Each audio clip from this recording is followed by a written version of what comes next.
basically what I prepared today is first, I just want to briefly go over what I think are all the factors we want to think about when doing line selection. And then I've prepared 7 VODs, which we won't go over like, basically we're just doing line selection, right? But basically, this is like session 1 in our like series of going over various skills that we're going to order based on order priority, what you're most interested in going over. We first selected line selection for today over our the whole set that we're doing this project mentor, and try to assess like where we feel like our skills are in this dimension, and mostly like try to do like drills slash things to help us get better at these various skills. Right? And today is line selection.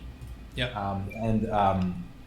Yeah, we'll go over these 7 VODs, but I think first I want to like make it very clear sort of what I think is an all-encompassing, very general, but nonetheless what I would consider an all-encompassing view of what goes on when we talk about line selection. Line selection is basically what all the decisions that let you commit to a given line or comp. By line we mean like whether it's some 3-cost AD line, 2-cost melee, whatever. Like basically, in a given direction, you end up committing at some point in TFT based on your item slams, based on what units you hold and don't hold, based on your augments. And I think it's very good to have in mind what all these factors are. Most importantly, because what I will suggest you do, Eric, is as we do these exercises, as I go over each VOD, you explicitly type out all of these things for every single VOD we do. And why that will be helpful is we will use all these things, we will make a decision, and then you'll compare your decision to each of these players. I have, for these VODs, these are YBY, Wasian Iverson, and Setsuko. I actually didn't know that Setsuko had VODs, but someone, I don't know if it's him or he's paying someone to do it or it's just some rando, has all his VODs up on YouTube. Oh. I did not know that until like maybe just a few days ago. And so I'm really glad I'm able to review his games, both in my own time now and also for this. Can you link me to those, by the way? Oh yeah, I'll link all of them. Okay.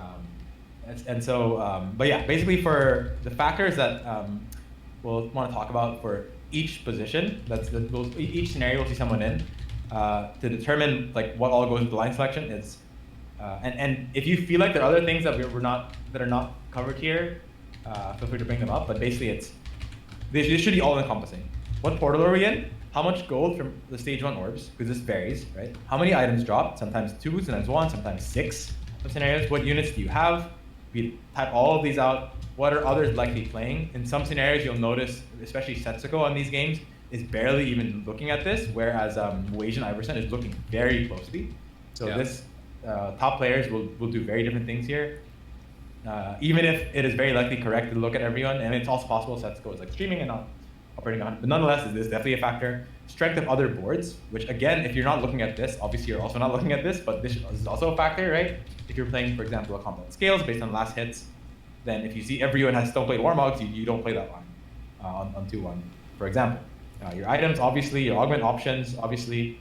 If you haven't decided by 2-7 or 3-2, 2-7 here could determine if you roll on 3-1 for a 1-cost reroll. 3-2 could determine your augment choice. Also, if you roll on level 6 for a reroll line, this will also help you determine like what line you want to go towards. If your HP is too low to go for a given line, or you're really healthy, maybe you want to push for a higher cap board.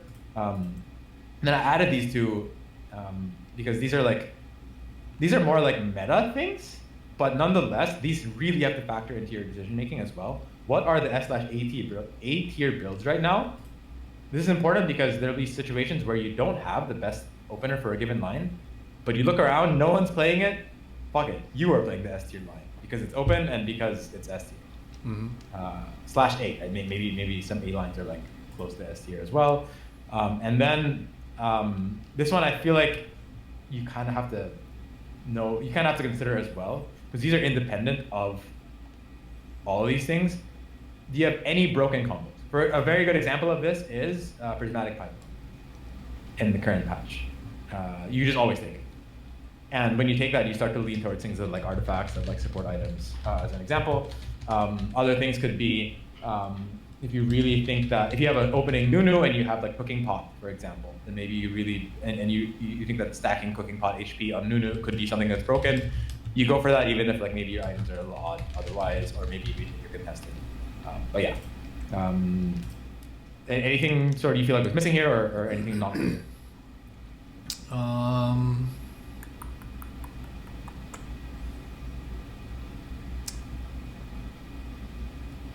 I think maybe if you are playing in tournament, or even if you're just like climbing and close to some inflection point, like basically if you're playing for top 4 versus playing for 1st or 8th kind of strategy. Oh, gotcha. Even from the very beginning, if potentially the scenario has led you to play for a given placement. Yeah. That makes sense. In tournament, if forced to play for X placement, may change your strategy. That's a really good point. Unfortunately, I don't have VODs that cover that for this session, but this is a good point in that it could be whether it's for your last game of a tournament to secure advancing, right, or checkmate format. Then obviously your decisions will change. Mm-hmm. Yeah, that's a good point. That's a good point. Cool. Okay, so now let's start. I thought the videos that were most clear and also with really good audio for the person explaining their thought process were Wasian's videos, and so let's start with him. I will say though, let's start with no audio, so we can't sort of cheat and hear the guy's explanations through his thought process, and then we can rewatch with the audio. I'll share the VOD with you as well, so you can like jump around a bit if you'd like, because I'm gonna ask you to like write down all these factors and then make decisions. So let me send this to you 1 second. Here is the VOD for this first game. The portal is no portal. Do you have the? Yeah. Do you want me to drive, or you want to drive? Oh, I'll drive it, but just in case like you feel like you want to jump around, just so you have access to it already on your own. Okay. I just gave you the link as well. Yeah, I got it. Okay. Cool. Yeah, portal is no portal. Oh, let me mute it. And then let me have these.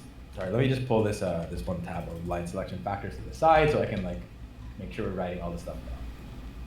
And basically, ultimately, I guess what I want to say before I keep playing this just really quickly is we'll write down all these factors and then we'll make a decision. And then ultimately, what these factors determine are like you're gonna basically weighting each of these things. You're gonna say the portal is X, I have X gold, X items, X units, and you're making a decision on what line you want to play, or like a decision you'll make. And when your decision differs from someone else, it's not because the factors are different. The factors are always going to be the same. Maybe you'll mistakenly miss some factors, but in every given scenario, the factors are a fact. Maybe like the broken combos question is a little more subjective to some degree, but portal, gold, items, unit copies, what others are likely playing, strength of other boards, these are all facts. And so it'll be the same regardless of who you are. What is varying is how much your mental model is weighting each of these factors. And when we find that our decisions are different from these really good players, it's precise. We want to ideally find out exactly what factors they were weighting more than us, or what we overweighted more than them, if that makes sense. Yep. Yeah, and so that's why I think writing out, and then it'll really help us figure out where we're going astray. Obviously, we're going to assume that these players are making a better decision than us, which is not always true, right? But I think when trying to learn from top players, you kind of have to make that leap. It's obviously a leap, but you kind of have to go for it. And when you have reason to believe that they're the ones that are wrong, then sure. But I think for the most part, especially they're all doing very well. They're all competing for a box tournament, so they're all very motivated to do well in this game. Okay. These are all from like within the last 5 days, so the meta is very similar to what it is right now. Mm-hmm. Cool. Okay. So when you're doing this analysis, are you just are you watching through stage 1?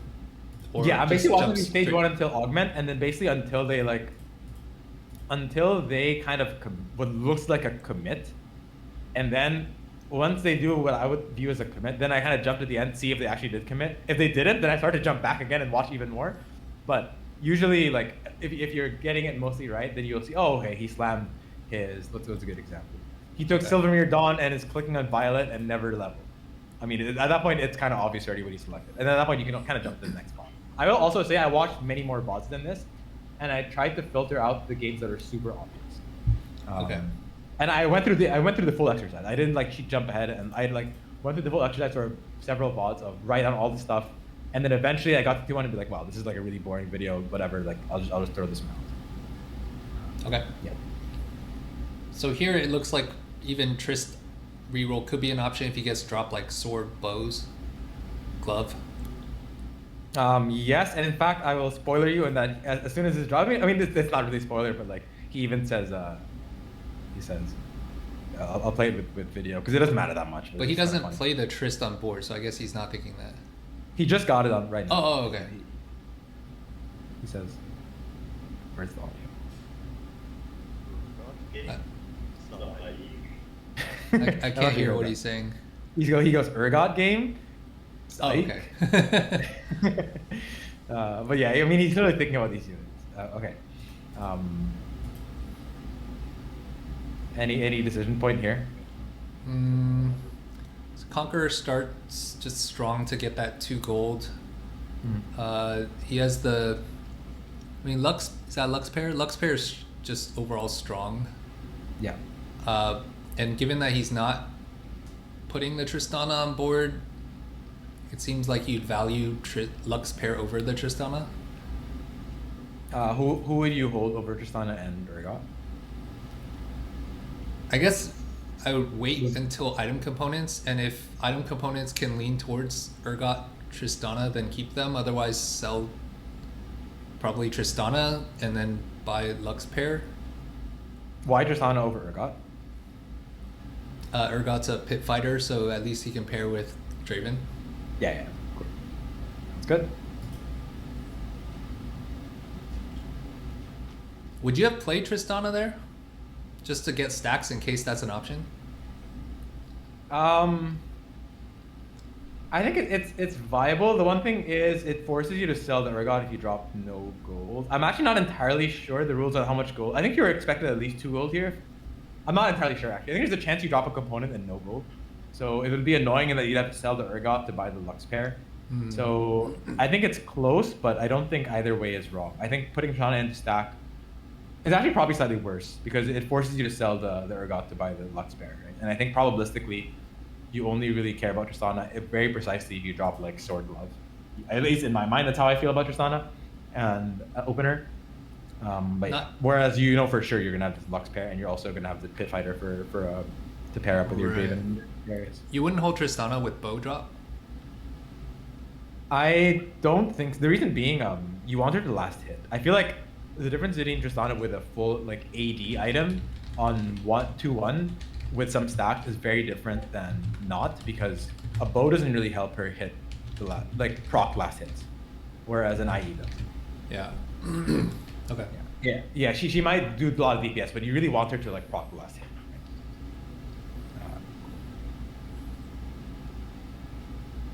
Yeah. So he sells the Tristana as you had said as well. Hold Pit Fighter. So the belt does lean towards Urgot. Any decision points here? Just put the Draven or the Darius pair on, seems to make sense for now, and then I mean Vladimir is just like the best 2 cost right now, but the Urgot reroll seems viable. Probably wait until you see what item components. So I just put the Darius in and then wait and see. Yeah, I think so as well. Then probably sell the Amumu and for the Vladimir if like nothing else. I mean, I guess you could go for a 4 watcher, but oh wait, no, you don't even need to sell the Amumu. Yeah, you can just buy the Vlad. Yeah, and then anything about the rest of your shop or nothing? If you had specific like quick striker components, then you could consider like a Kali Nocturne.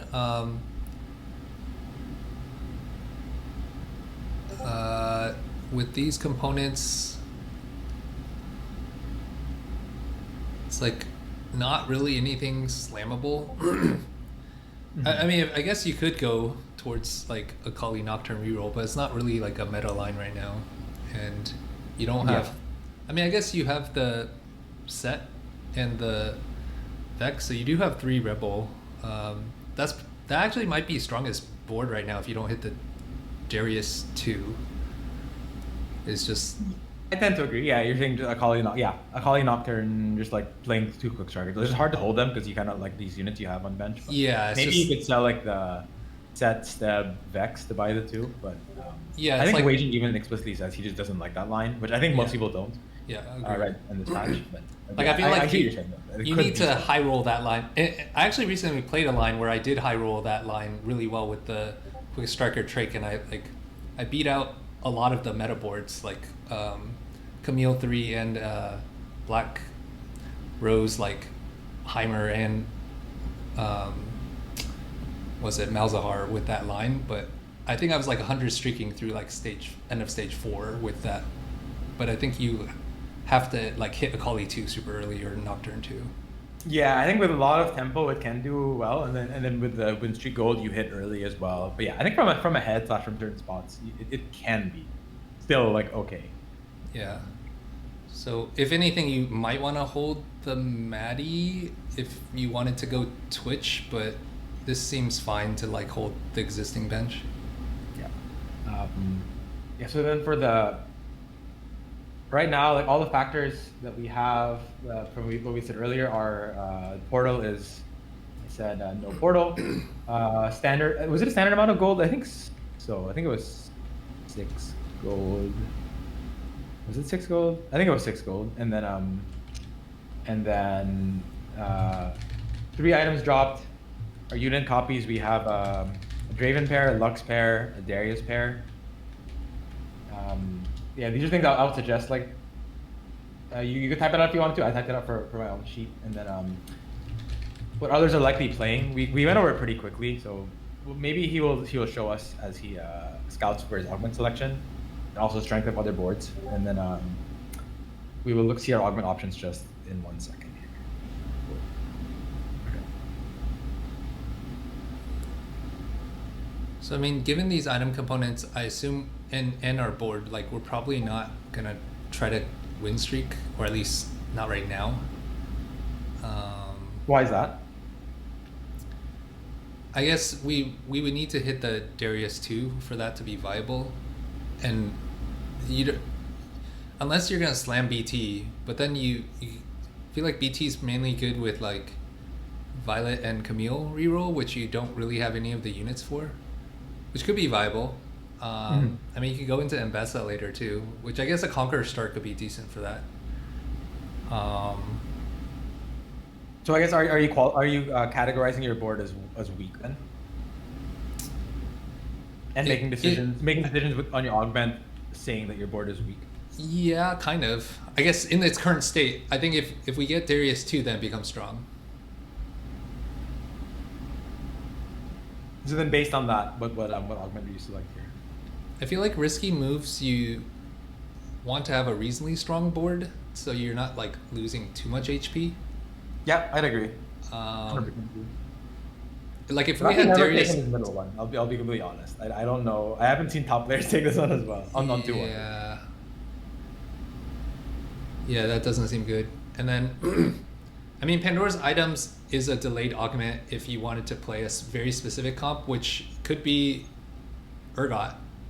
And we do have the belt and sword. Mm-hmm. So at least out of these 3, and given our board, I'd say that's probably our best path. Roll 2 first, then maybe 1, and then consider Urgot reroll. I think that's exactly what, in terms of rolling this stuff, that's what he does. He rolls middle, rolls left.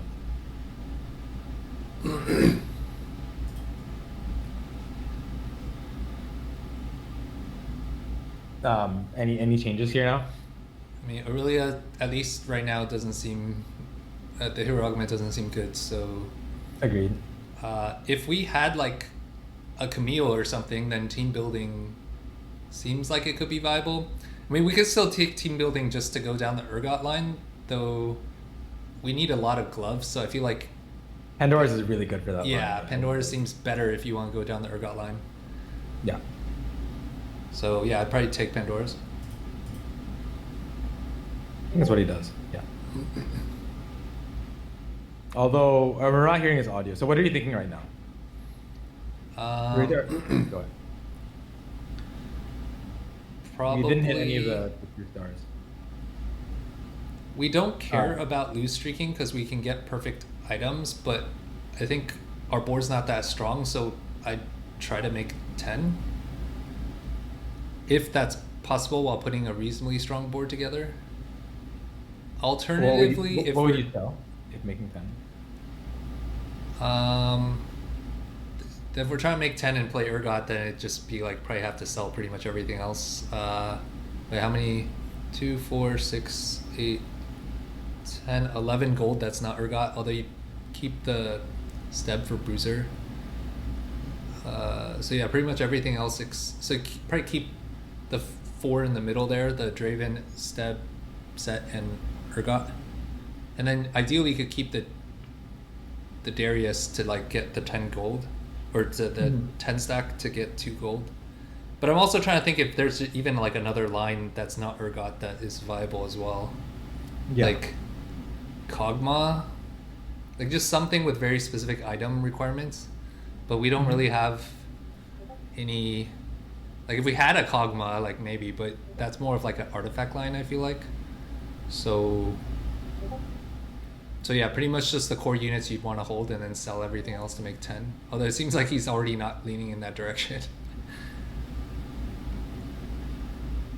Yeah, I think the as we've talked through this whole board state through 1-4 and 2-1, I think the thing we might be not fully internalizing here is like board, what I'll call like board potential. I think it's easy to sort of think of your board in very binary states of weak and strong, and a board that is all 1 star is temporarily weak.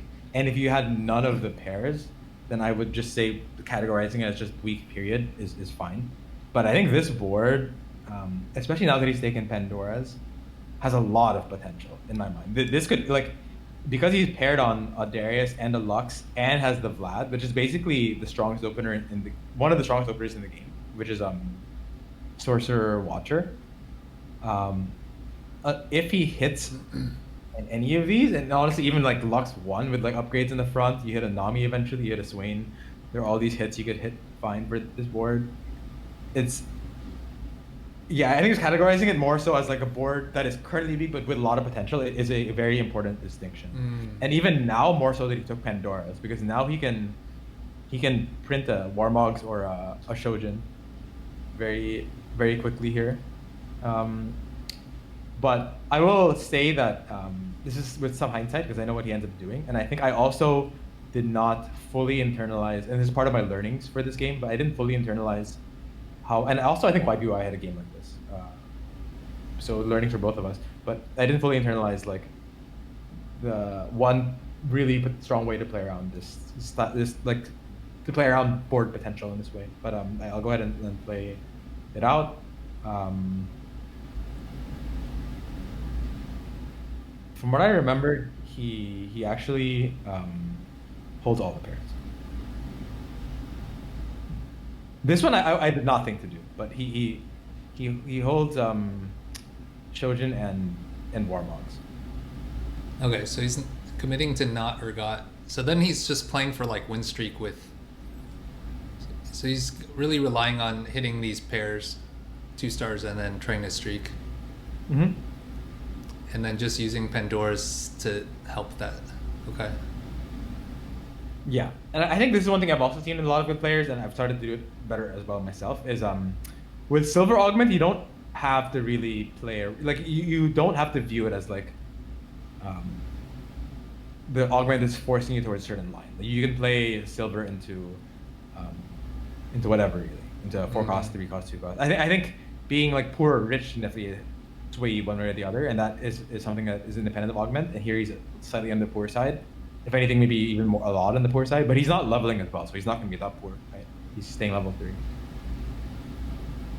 Okay. I think he trades this off for us. Or what did he do there? He traded. Oh, he just traded off for a Singe to grief the other guy. What will you do here? You won last round.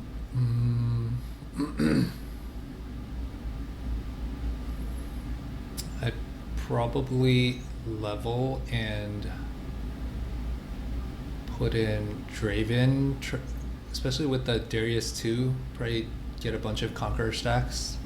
And then I don't think we can make 10 off that, so yeah, I'll put in Draven, and then I feel like Vlad still might be stronger than the Mumu 2, because with the Warmogs you have enough frontline and you just need more damage. Yeah, I could see that. I think I was thinking along the same lines. Because you won the last round, you level, you try to scam a 2 streak, and then yeah, just Sork plus Conqueror. But Amiga scout the lobby, he might still be strong enough right now. Just make 10 and win anyway. Yeah. I think I forget if he looks. I think he looks through his. He's not looking through his. You didn't even scout. He's not. He's just shuffling his units. He'd probably lose this because of that. He saw this guy though on his 2-1 scout, and he said this guy was very strong.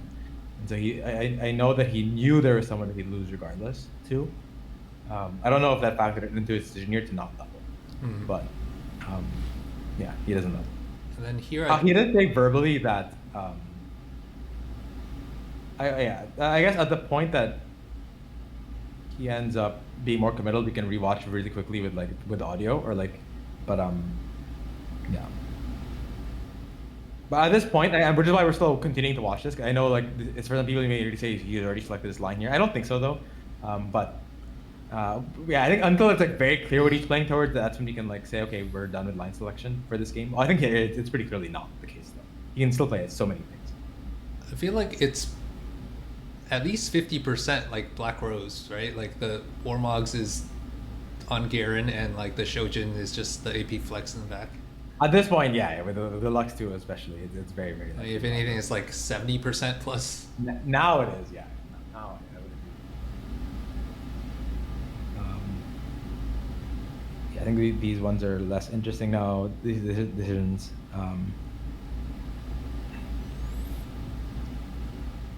Any interesting decision point here? I feel like with Pandora's you would just, or what would you do, I guess? Unit wise, I feel like Scar's, I guess, pretty good unit because you already have the Wardens. Item wise, Rod, but I'd probably take Scar with bow or Rod with the Rod.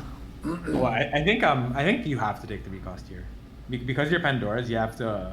You're already down some gold from compared to anyone with econ. I think you must take the recost here in my mind. The one gold diff, because you could be waiting a while to get that ideal component. Yeah, but the reason being, nothing's ideal right now, right? Because you're open item anyway. Mm-hmm. You could easily just wait if you really take a shit component, which I don't even think tier is a shit component here. But Right. If you end up taking glove, even chain is not bad. So given you don't really care that much about item economy. Sorry, you don't really care about specific items because you have Pandora's anyway, and chain can make you a good item with your Warmogs. Mm-hmm. Okay, so I have the 3 cost, probably the tier, tier best bow. glove. I think he ends up. He gets. I do agree that bow is probably 3 cost bow is easily best. We can just keep skipping because these are not part of line selection. It's just playing strongest board.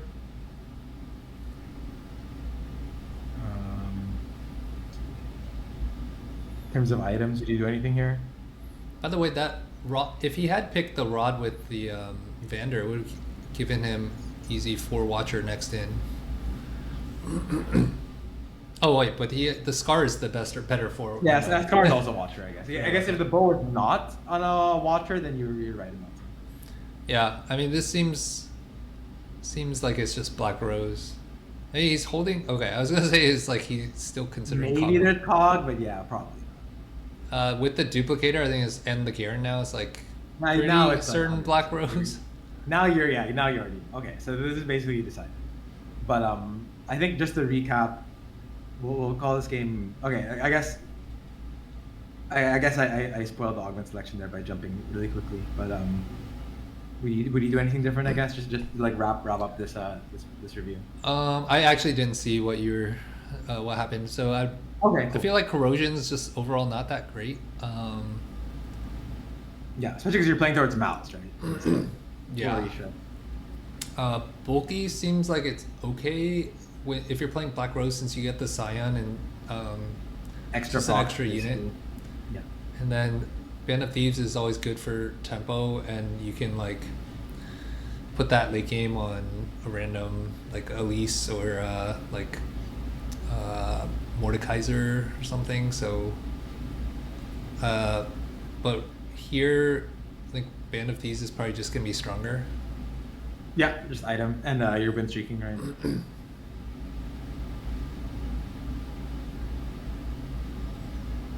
Yeah, I think he agrees with you pretty clearly. And then we don't have anti-heal yet, so we could take middle, but like right is probably just stronger. Yeah. You just care about board strength right now, so just go for it. And then you just probably put that on the Darius, or yeah. Yep. Okay, I think I'm fine with calling if you're okay with this as well. This is like very clear, and we can jump to the end of this really quickly to confirm. But like, look at the way the items are going. This is very clearly going towards some AP line. He ends up making a Zoe and then a Zoe 2, and then playing towards like Mal's on level 9. This is the typical sell Zoe 2 for Mal's because Zoe is so bad, and then he takes a whatever it is. I forget now. Top 3 or top 2 maybe. Okay. But yeah, I think at any. Can you go to do you the think like went 4? different? Can you Oh, go go to ahead. like the 4-5 board, or 4, maybe 5. anomaly? Like when you're playing Zoe carry there, like okay, yeah, never mind. It's just Garen. Yeah, it's just Garen. I don't know how quickly he hit Garen too. I think he hit it pretty quickly. But yeah. And that's the one that gives giant size. Is that probably what he selected? I think so. Look, this Garen looks massive. So I assume you just take any. You take any HP one, any tank one on Garen here. Okay. But yeah, that's what it looks like he took. Pretty sure. Yeah. Anything that went very different according to what we were saying from line selection from earlier? I think the big one is, I mean, if it were me and I selected Pandora's 2-1, I probably would have like just been tunnel vision on Urgot, but I think he probably selected a higher AVP line given the point you made about like the Lux, Darius, Vlad line is probably the highest stage 2 win rate, so I think that was a big miss on my part, like not seeing that. But if that's the case, I could see an argument for also just taking risky moves. So he says verbally, I'm not really allowed to take this here. I think the issue with risky moves is that, so I will say this board has potential, but potential is still does not equal strong right now. Right. Like you could easily miss hitting your pairs and then you get really fucked. With risky moves. Yeah. I think if you miss all your pairs with Pandora's, what'll happen is you will be unhealthy, but you can still play towards the same line. I think you don't level, right? You're not going to level for a long time because you're not going to hit your pairs yet. So you'll make up a lot of econ by staying low level, and then if you're really unlucky, you enter stage 3 with still no 2-star. That doesn't happen very often. I mean, let's say you don't hit either 2-star frontline or backline. You only hit one or the other. Very possible. We've opened in those games, but you're still not fucked, right? Like you can still very easily make those Pandora items towards the Black Rose line. If you're really unhealthy and maybe you're forced to play some reroll line, you could play towards like Hog maybe, where you roll really deep on 3-5, leveling to 7, something like that, and change your game plan slightly. Mm. But yeah, I think there's an important distinction to recognize weak versus like weak and no potential versus like weak with potential. And this here I'd say is like weak with a lot of potential. Right? Darius 2 is a very good upgrade. He has a Vlad. Vlad is like the main connective like tissue between Lux and a strong front line, and you have the pair as well of the Lux, of course. And obviously, like you're gonna hit Chojin soon. I mean, not guaranteed. You're gonna hit it soon. I don't know though if I would have done the sword and to hold Chojin here. I think this is obviously correct by him. Well, I don't know about obviously, but I think with hindsight it is correct. But I don't know. Would you have done it, assuming that you know that this board has a lot of potential? Would you have done this sword belt hold? Because I don't know if I would have. I think the belt hold makes sense because Warmogs is just so strong both early game and on Garen later. I don't know if that would have helped the sword. I think I would have greeted a tier. Yeah, I think so because I feel like tier off Karo is so hard to get that I would assume if I hold a sword, I'm never completing Shojin on Karo. So I don't. Now that I see it, say it. Just speak of these, I don't know even if the whole sword is correct, but I think I would. I think holding belt is definitely like something many people would do. You also have a higher likelihood of hitting Warmogs if you roll the sword, and then you have a tier orb belt out. Yeah, exactly. I will say I think that selling for econ, like selling, I don't know if I forget exactly what you said you would sell here, but selling either the Lux pair here or the Draven pair here is like a really big mistake in my mind. Like to play towards the Urgot with Pandora's line. I think if someone is considering that, it probably means you're waiting very specific like line and augment combos more than just what units do you have, right? I think in our factors we said what unit copies do we have, and in that list we have a Draven pair and a Lux pair, right? And just saying that out loud, you have Draven pair, Lux pair, Darius pair. Those are like very determining factors as to what your early game should look like. Right? Like yes, Urgot is good with Pandora's, but something supersedes that, and it is precisely the units you have. Which is like understanding of kind of the meta S/8 tiers and broken combos and augments, because if Urgot was more broken, then it would not. Oh yeah, yeah. Right? Then you just fuck everything else. Just play the Urgot. Agreed for sure. I think if this is Camille and this is a Hodge, like the story becomes very different. Right? Yeah. Because Camille is the S tier like unit you just play. If this is Camille. You had a Hodge. You look around, no one is angling Camille. I would and as only paired and all this stuff, I'd be like, all right, bye Graven, bye all this other stuff. I'm playing Hodge Camille. I think maybe the argument would also be different if you had a slammable item on Urgot, and maybe if you had like a Urgot pair or set pair. Yeah. If your board state is different, then yeah, I agree with you for sure. If it was like many Urgots, many sets, and for sure, because you also want some HP, and that because you start to bleed out a lot late stage 3, early stage 4 with that line, saving for the hunger for power. Because I still haven't played the Urgot line, like, and we VOD reviewed last time when Wasian like kind of inadvertently stumbled into Urgot, like, yeah. Because if there is a line that goes into Urgot, I feel like this isn't that horrible of a line, is it? I mean, I know we need to preserve HP, but like if you get the early Warmogs on set and you get like a Hodge for Urgot early, like seems like it could be somewhat stable, no? I would say I would agree that it isn't horrible, but I would also say that it's not very good because it's one Urgot, one set, and you don't have. I guess you have a Draven around it, but like I feel like that line needs. I think there are certain lines that can get away with like mediocre spots to be played into them, but I tend to view Urgot as a must be a really good line. I don't know if that's wrong. Maybe not must be a really good line, but like I'll only opt into it if all my other options are like kind of trash, if that makes sense. Whereas here, this high potential Lux Watcher line, like if I were to rate opening lines, I would say this obviously like having the Lux 2 and the Darius 2 is the S tier, right? Is an S tier line, opening line. Having a Lux pair, Darius pair with very likely Shojin Warmock coming up, I'd probably put in like A. And playing towards a one Urgot, one set Pandora's, probably like a B. Is what I would say as far as like, and if this is an Urgot pair, I'd probably upgrade that to like a B plus. In my mind. If it is an Urgot 2, it starts to become like an A plus. Right? And then you just basically choose whichever the highest grade is ultimately. Right. The other thing that was interesting is I feel like Wasian didn't really scout much of the lobby at this point. Oh, he did. Oh, he did? He just kind of skipped it? Right here. He's doing it. I think we kind of glossed over it. He sees this. Yeah, he actually does. I think we just went really quickly. He does on stage 1. Okay, so he basically just saw that Emmett was strong, and that's also why he did. Because I think both of us would have leveled on, what was it, 2-2 after you won 2-1? I think he looked around again once more. Here? Let's see. Did he? Because I remember him seeing Showtime's board, and yeah, he looks here. Oh, okay. Right. Why did he only look at 3 opponents there? I feel like if I scout, I look through everybody. Yeah, I was a little surprised about that particular one. If I'm not mistaken, he looks through more like in a split second, because I remember him explicitly making a comment about Showtime's board. Maybe it's like in a second here. Yeah, he does. He kind of does like now. He does okay. this. Yeah, and he sees this.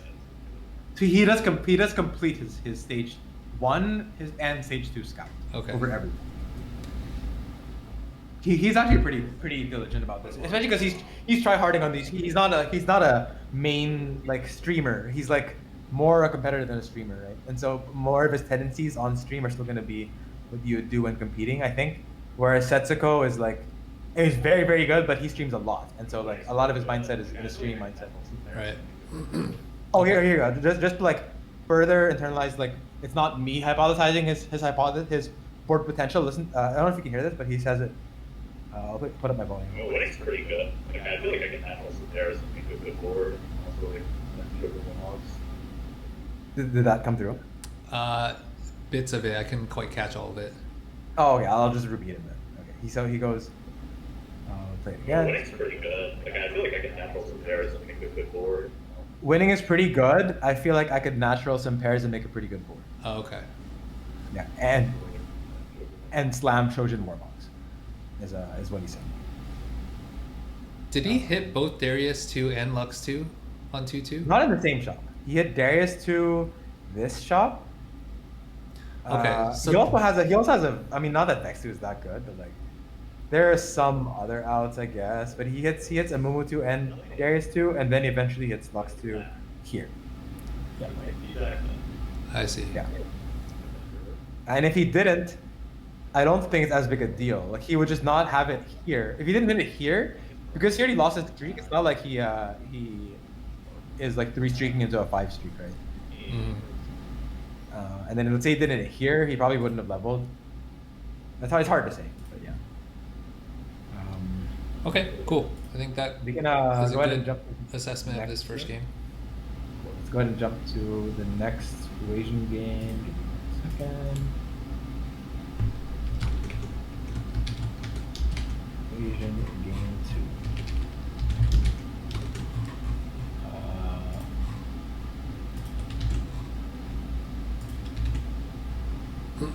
Make sure this is the right one.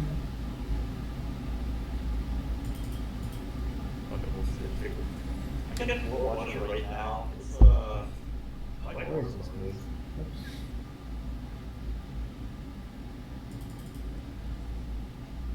That.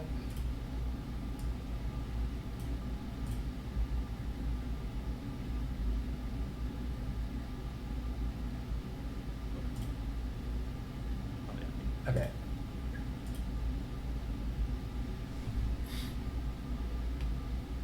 Sent it to you. The portal is Golden Gala.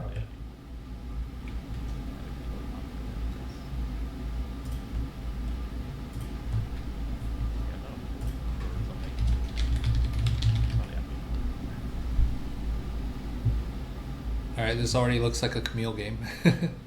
I think he's even explicitly saying, like, should I type Camille? I'm not one to type Camille, but should I type Camille, is what he's saying. Portal's Golden Gala. He's already scouting, and he saw one. He's not typing. Yeah. He even says this out loud. Camille with glove.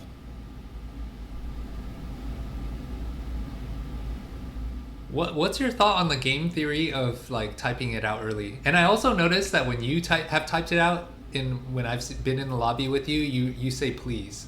Like what's the? Oh, it depends on my mood. I'm not always pleased. I'm definitely not always pleased. But it just depends.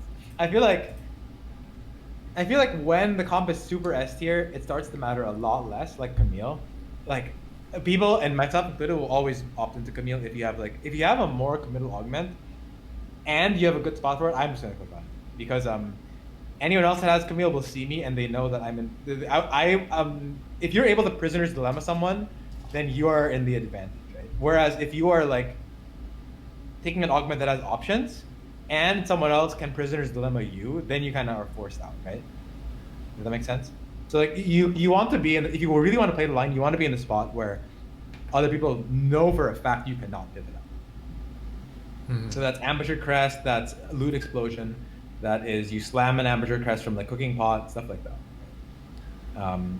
But if someone else has that line, you can still contest, but your EV is a lot lower, such that it starts to make a lot less sense. Right? So to make sure I understood you correctly, you are more likely to call it in chat if you have a like ambusher emblem, for example. Yeah, it's more so just to let everybody know in case they haven't scouted you yet. Yeah, exactly. I don't really think typing does anything at a high enough elo besides just it just tells people, hey, look at my board. That's basically all it is really saying. Right, which you could get just by you can believe whatever you want to board. believe, but that, in my opinion, that's all it says at a higher level is, hey, look at my board. Yeah. Okay. Yeah.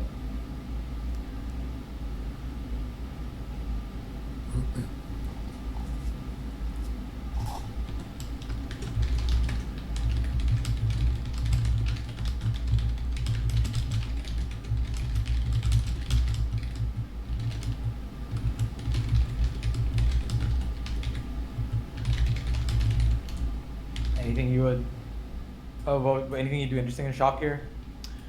Doesn't look like it though.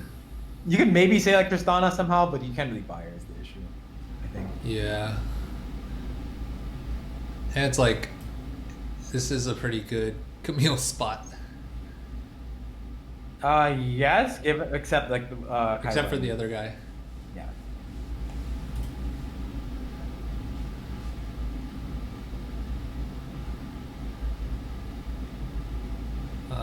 Probably sell and get, I don't know, just Steb and like Zyra. I think is what he does as well, just because he's just a better holder of IE/Last Whisper, but I don't think it's that big a deal. Okay. Superstars would be good for Violet. I guess Violet could still be on the table. That's probably better than the other two. Mm-hmm. That's what I was thinking as well.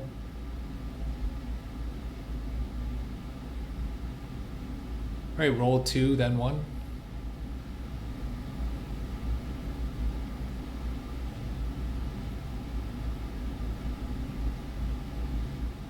I mean, I guess he does have the singed, and so maybe roll 1 first.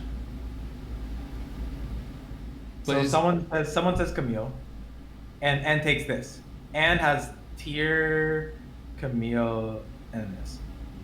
So you know for sure Camille's dead, right? Like given that this guy has dupe as well, and given he can't really go anything else, tier's kind of dead. Oh, sorry, Camille's kind of dead. So do you ever force, like, in what situation is it not dead? Like, if you had a Camille pair with a Hodge Slam, would you consider contesting there?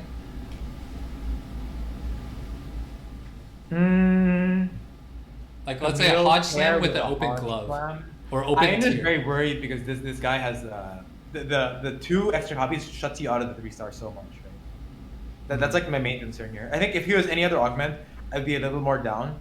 But this one is very, like, it kind of really bodies the line because he's just for free 2 copies ahead of you, which is really painful. Right? The last 2 copies will cost you on average, if he's already at 3-star, those last 2 copies cost you so much.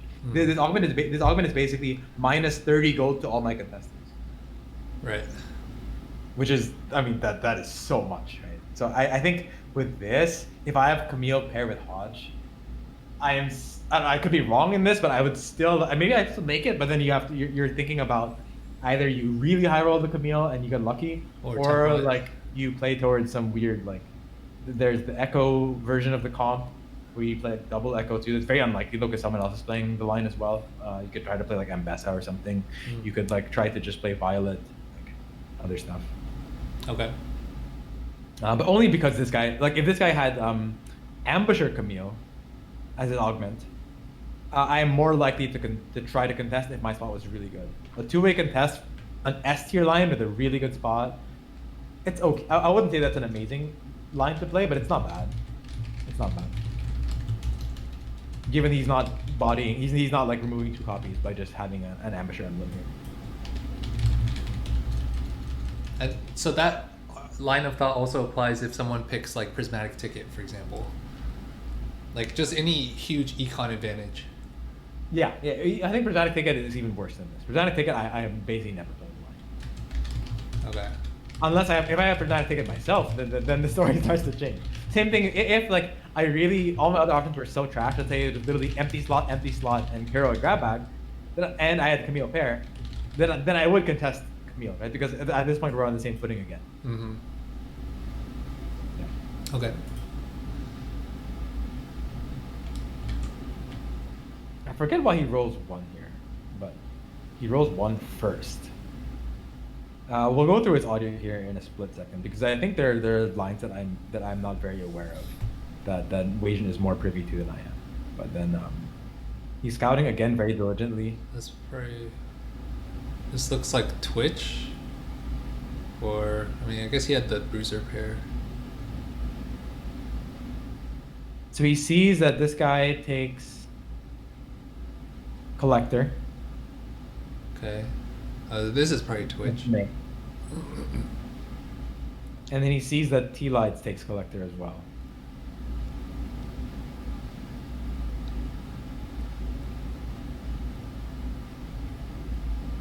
I would not have taken that. I also would not have taken this. I feel like this is basically Heimer, right? But like your components are. If I had like Tier Rod, what Sentinel line is AD? So, I think what he's arguing here, it just goes back to the factors. What are the factors in this scenario? He has Singed pair, he has Rel, such that I think he's valuing the units more than he's valuing the items. He like makes his items kind of, you can make the items work eventually somehow. / you fit Corki on this board, right? He even says it like out loud, like Corki Sentinel ? Let's play with audio now, just because we're both in the same boat of like this is a little odd. I would not have done this. But let's just play with audio. Let me know again if you can't hear it. Like I'll put the audio all the way up and hopefully this helps.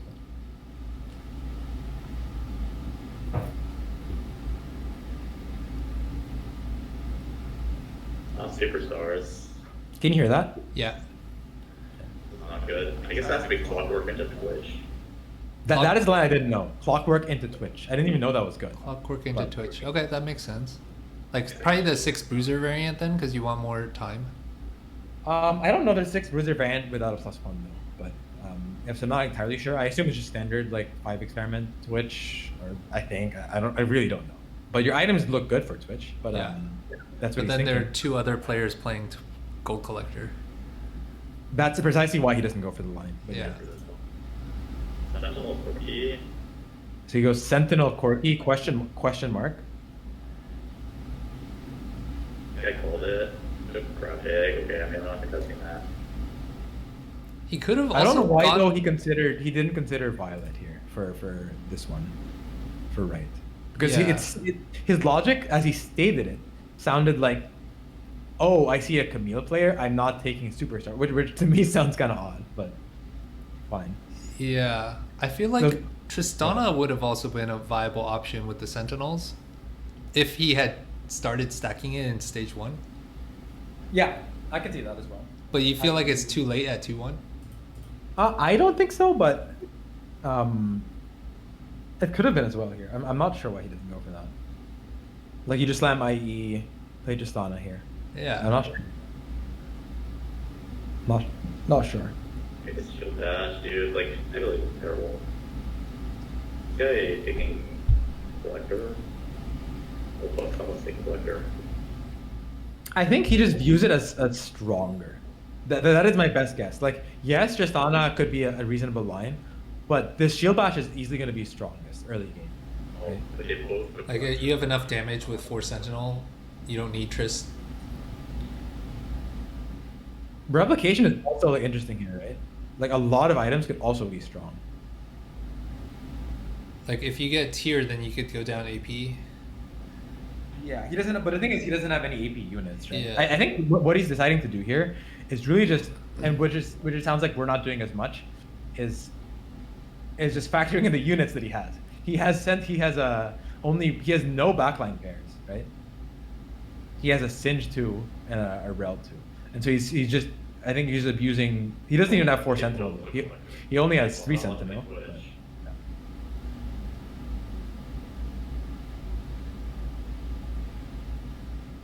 He only finds the Aurelia here, but yeah.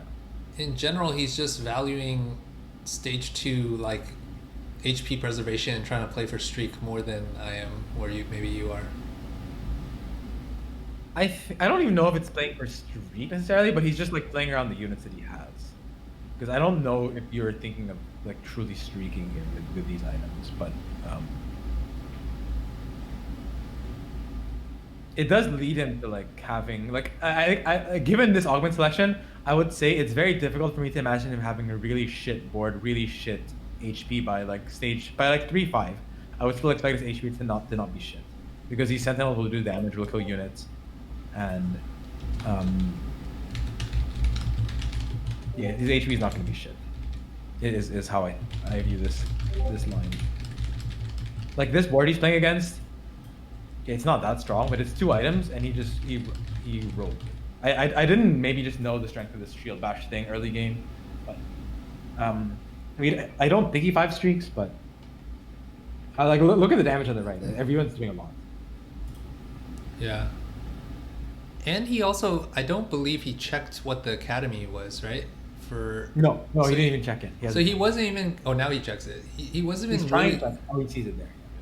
He wasn't ever really considering Heimer like from the beginning. He wasn't what? Like he didn't really consider Heimer like at all, just given the components. Because he could Heimer or Sentinel. Because I feel like that would be the most natural like meta comp, right? With Sentinel. I mean he hasn't done anything yet. You could Slimer here. There's no reason not to. He hasn't slammed anything. Okay, so Heimer seems like the most natural line. It's just with these components, it's kind of awkward.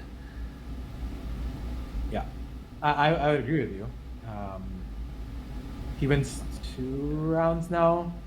How much damage? Does shield bash again? Look like 1,000 damage each unit. So it's doing a lot. An augment that I'm not super familiar with. Yeah, so just shield bash 4 Sentinel is just stronger than I guess either of us expected. Yep, and then obviously you never win this. You're stuck on the makes econ. Nothing too interesting here. Like given what would that, you go for here? Given that Obviously you're, tier ideally if you're trying to play Heimer, but yeah, you're not getting tier on 3rd pick usually.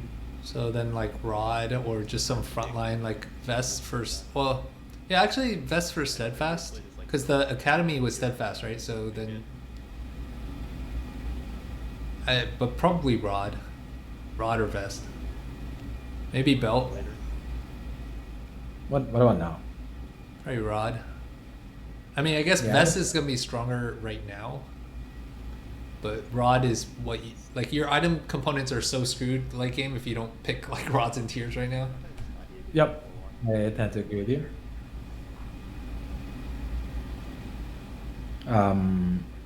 What do you make here?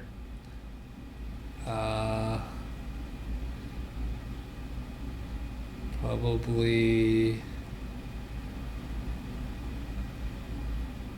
I mean, ideal Heimer items would be like blue buff, Archangel, Gunblade, but like you need to kill Sword. You could save for tier with Shojin ideally, but you want to kill that sword too. Either JG or Gunblade probably.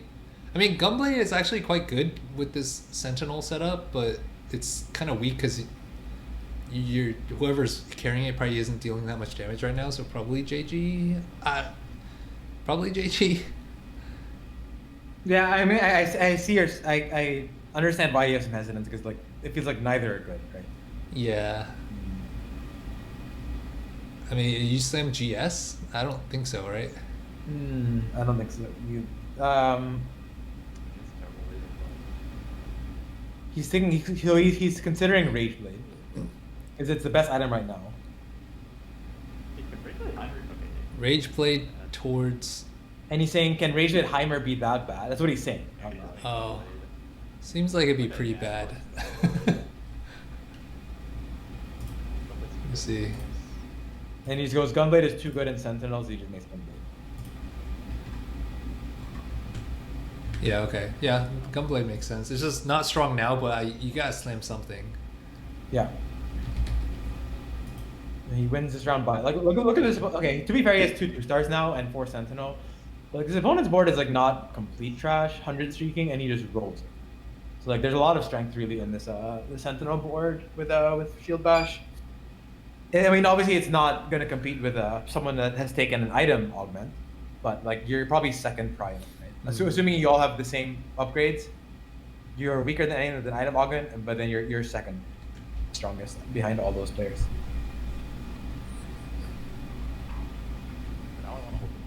And then obviously you just sell the right side here. Keep going, because I feel like at this point it's still very possible you commit to something else, right? So we can keep going here. Like maybe you drop sword glove, and you play like some weird ass like AD Sentinel line. So what would that board even look like? I mean, you really rely on getting Rumble, right? I mean, I've seen like 4 Artillerist, 4 Sentinel. You could like reroll Ezreal. Like there are options, right? Like I don't know if they're all like S tier or good, but like there are other lines you could. Like it's because Ezreal gives you Rebel with Rebel Academy. So there are like, you could just like duo Ezreal with Heimer with weird items, and then you're just a 3-item Ezreal as your like Ezreal Corki is also a thing. 4 Sentinel Corki Ezreal is like something I've seen on level and Heimer, like 3 backliners, 4 Sentinel. I forget who the 8th unit is. Ideally it's like Jace, but we don't always get the Jace. And yeah, you kind of really do want the Corki for the scrap for +1 item. Oh, there's the tier. Yeah, that helps a lot for sure. Also, by the way, he holds Loris pair here. I don't know. Would you have held Loris pair here? I think so. Like, given that we are, because if we get Loris 2, like that, we could streak all of stage 3. That's a really big upgrade. Yeah, that's fair. He's just kind of poor. But yeah, given he's win streaking, I think it's reasonable as well. And what do you make here?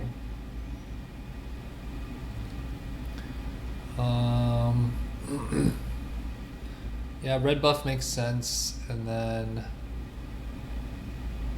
I would consider adaptive. I guess adaptive is inferior to blue buff, but like you're not getting a tier off carousel. Yeah. So I'd probably just make adaptive. Alan Lux. It's like not great on frontline though, because you already make have the TG. Make TG. Well, would you make the TG?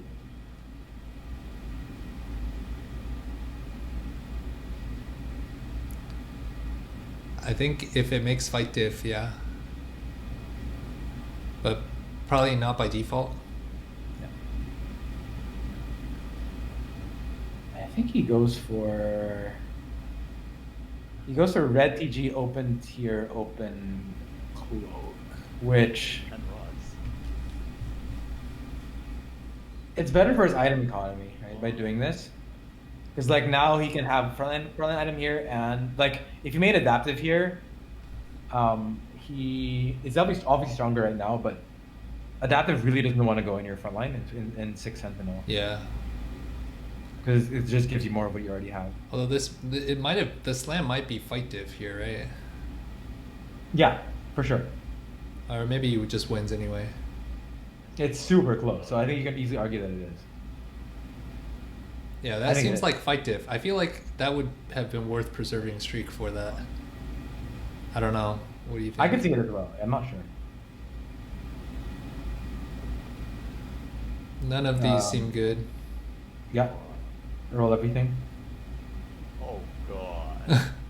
I mean, there's no way you take tower defense, right? So then it's glass cannon. Or... I've heard some theories that this is tailored, by the way, on 3-2. That it's what? It's tailored on 3-2. Oh. I've heard that. I don't know if it's true. I've heard that. I've heard people say they've taken it on 3-2 and they always get something good for them. I mean, if you get Sentinel, like it's pretty good if you get Sentinel here. Sentinel good, Visionary good, Academy really good, right? Yeah, I mean tailored here I think would mean you always get Sentinel. I don't. I mean I have oh, no. only active trait is not like the old rules. What's up? When you say tailored, it's like only the active trait, because the old Tomb of Traits like ruling was not active traits. It was just whatever. It's unclear. Unclear if it's how it's tailored, if it even is at all. But yeah, I don't know. Okay. It was Dish Soap actually saying that in some Discord. Hypothesizing that. Okay, if it is tailored, then that would be great. Take tower defense, right? I think what I want to do is just take this. The next time I see it, I'm going to take it on 3-2. And then if I see that it looks tailored, then I'm going to take it again and again and again. And then until I finally see that it's not tailored. But I mean, that's all I can do. Actually, can we research that using... Because the end of game screen, will they show dummy? End of games. Like in match history. Oh, you're saying... Oh, would it? Oh, I don't know if it shows dummy actually. I don't know. Like, the end game screen show dummies. I'm not sure. Because if it does show dummy, then you could easily go through like just VOD libraries. And draw a correlation, right? Hey, that's not allowed. Is that in line with terms of services, I don't know. buddy? Are you trying to circle? Never mind. I don't know if that's my place. I have to joke about that. So. Does he hits a really good augment here, right? Like he rolls it and hits the one. I mean, not really. He hits the only thing he can click on. Everything else is unclickable. Yeah. So now he could go TF reroll too, like Quick Striker. Yeah, but like, I would just say why. Like, why go that when you can just go Heimer? Yeah. I think now that he has Econ as well. Right.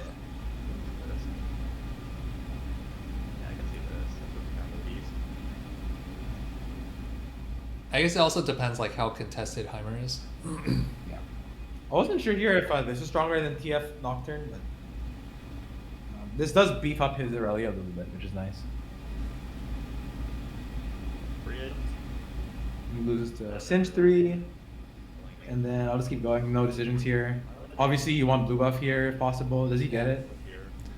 Gets it. Second Okay. hit. So now it's very clearly Heimer game. Yeah.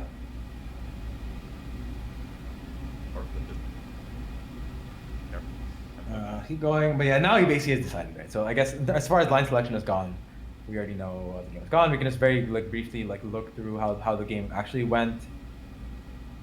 He found the Heimer, looks like pretty early, I assume, and the Rumble, and a Lowy too. So this guy's just a high roller then, I guess. It's 4-6. Looks like he took a Heimer anomaly and is probably gonna top 4. I guess one question is how much of a high roll was getting that first tier? Because from that the tier from the item drop. Yeah, because he started with sword, glove, bow, right? Like there is, I feel like majority of the time his items are way more scuffed here. Like he ended up with pretty good Heimer items when it all was said and done, but like I feel like that was the high roll too, no? But you could still just make a Corki, right? Let's compute the odds. So he drops how many components here? I guess let's assume he drops this. Okay, obviously if you drop only 1 Drew components, it starts to be really hard. But he drops how many? 1, 2, 3, 4 components. Yeah. He drops 4 components. And he could, and his component bag excluded sword, bow, one copy of sword, bow, glove. Let me just write this down. So like, so the way component bags work is on 2-1 or stage 1 plus 1 of each component, right? And then he drops sword, bow, glove, right? Yeah. So the bag now contains tier, rod, cloak, belt, chain. Yeah? Yeah. And then on 2-7, +1 everything. So now his bag contains tier times 2, rod times 2, all these times 2, plus 1 copy of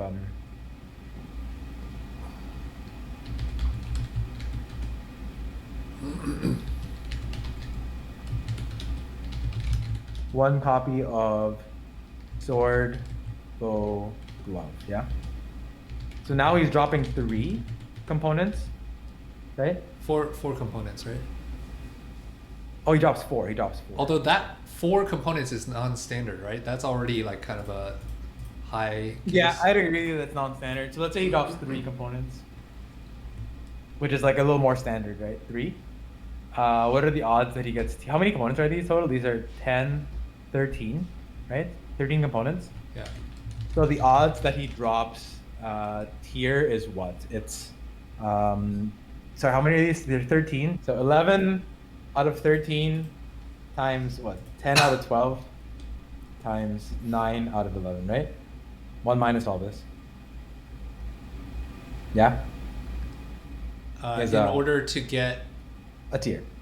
a tier. Odds of you getting a not a tier is this. So Okay, odds of getting yeah. a tier is this. Yeah.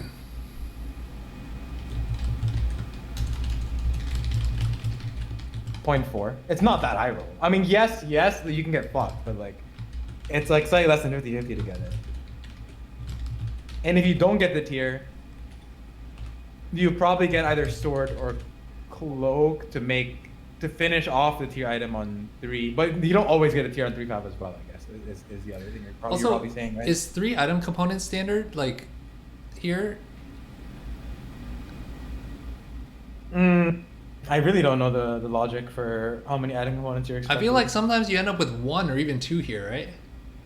It's possible, yeah. If Like- you're only 1 or 2, then like it starts to become really, really challenging, for sure. Okay. But But to your point, he can still play towards the Corki out even if he I does feel like miss. it's Corki and Ezreal. I feel like it's not the end of the world. Like look at his HP. How bad can this be with his HP at 95? He has 2 upgrades. Like the only reason he even like really dipped in HP is because he fought Dish Soap, who had 3-star Singed, right? If he doesn't fight this board, I feel like and he has a Zoe as well. I don't even know what this spot even is, but he's fighting such insane boards as well. Brosa's board here is also like pretty insane with an Elise and not today 3-item Camille, but like. But I think with he has 50-50 is a tier, 40% is a tier, and then he now hits And he got the tier off of Carousel, which because he was what, 3rd pick? I don't know. No, 2nd. Probably not. Was he 2nd pick on the second 3? pick. I think he high rolls units here by a lot. I mean, given he's instant Heimer too. Yeah. Okay, this roll down is pretty egregious, right? He only has 40 gold, and he just like prints out a Heimer pair, a Lawi pair, Jace, Corki, Alawi, and Rumble. Rumble. It's a pretty disgusting roll down, all things considered. Wait, did he sell a Loris 2 without like and value the remover more? Oh no, that was a Loris one. But he still values the He sold the Loris? Why did he sell? He really did. Really? right?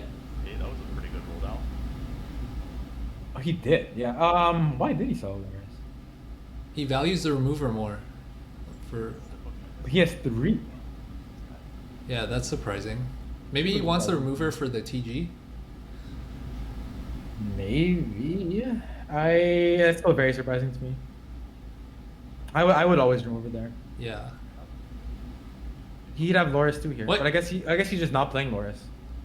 I don't know why he wouldn't, but He values Singe over Loris. I don't For the know attack that, speed? like he's doing a lot of things all at once, so it's possible that he just overlooks it, but I don't know. I mean, I don't think you sell your naked Lorises if that's like not intentional, right? Sell your naked Loris. Oh, I think at this point because he's only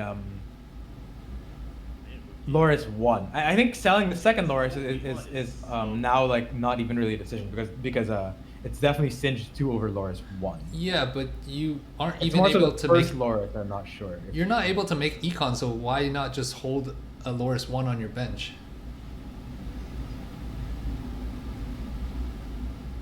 Hmm.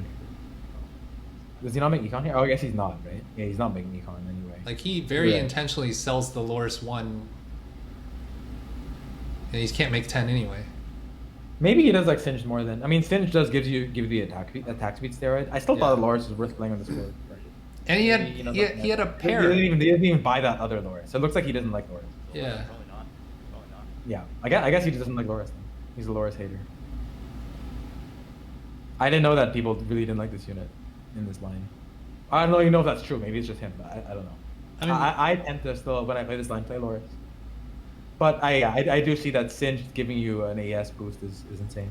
Maybe he just wanted the gold to hit Heimer. So maybe if he hadn't hit the Heimer, or if he already hit the Heimer, maybe he would have held the Loris. Maybe. I think I lost this. I'm gonna do. Yeah, but I mean, his roll down is very high roll. Yeah. Um, Okay. Yeah, but yeah, so the interesting thing here is like I think the shield bash pick was the most interesting thing here. Also the looking through the collectors, the other unit, like he did a good job, I think, not taking the AD line because he saw two people playing collector. If anything, it's possible that Heimer was quite uncontested this game. If you look around, AD, there's one other Heimer player. But yeah, I guess Disho could also play Heimer, so maybe it's not even really uncontested. But nonetheless, he avoided at least the AD.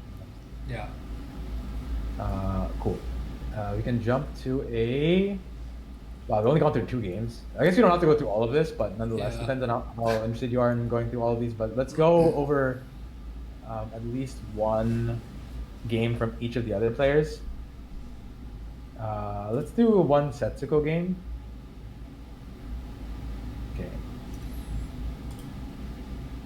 I probably need to head out by like, I don't know how long you're willing to go, but I need to head out by like 5 at the latest. Okay. That's good. Definitely got to mute this guy. Okay. Portal is no encounter.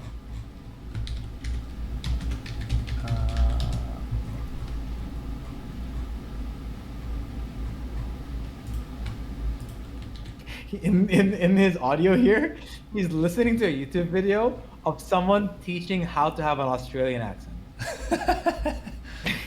I mean, he's good at having entertainment for chat, right? That can be his alibi, I guess. Or he's just interested in it. Not sure. I'd probably sell Blitzcrank here and buy a shop. Yeah, I had the same in my notes.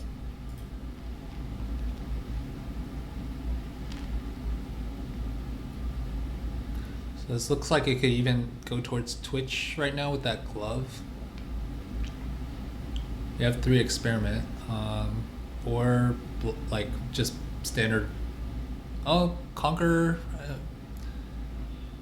Yeah, those are the things I think I value, or the experiment and maybe not experiment necessarily, but like Ergot with the glove and then Conquer.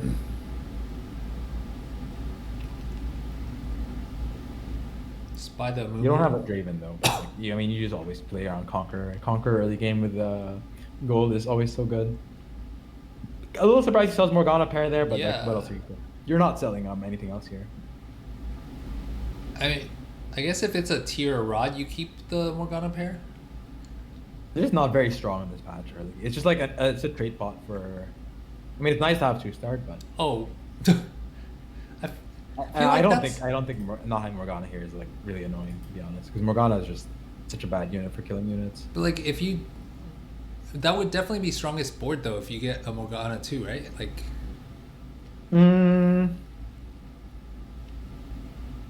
So I think what he's doing here is which I noticed is what Setsuko tends to do, which I think is correct. He holds the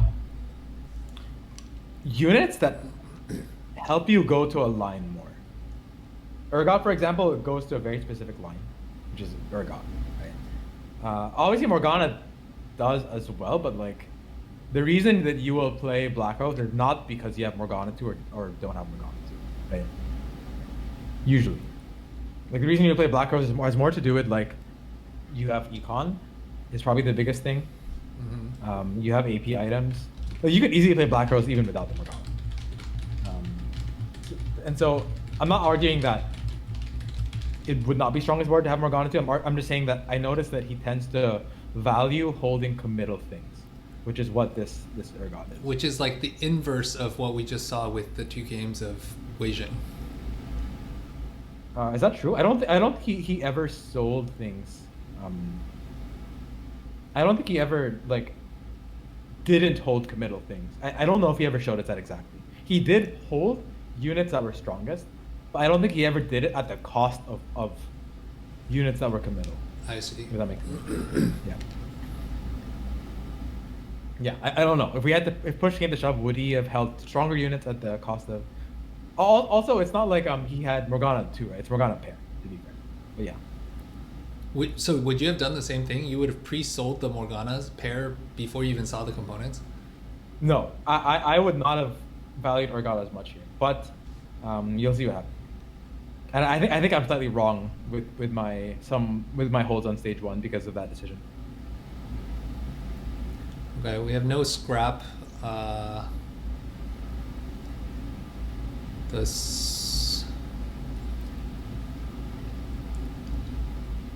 mean, Pandora's is an option if we want to play towards Urgot again. Although, like we discussed before, you really want to play it from a tempo standpoint, and our board's not in place for that. So we'll probably roll 1, 3, and then go from there. So I think it's more so what we were saying is that you play. I was just saying that Oh, we can still play tempo 3. is like a B rated opening line in my mind. Right? But I don't think anything else here is higher than a B.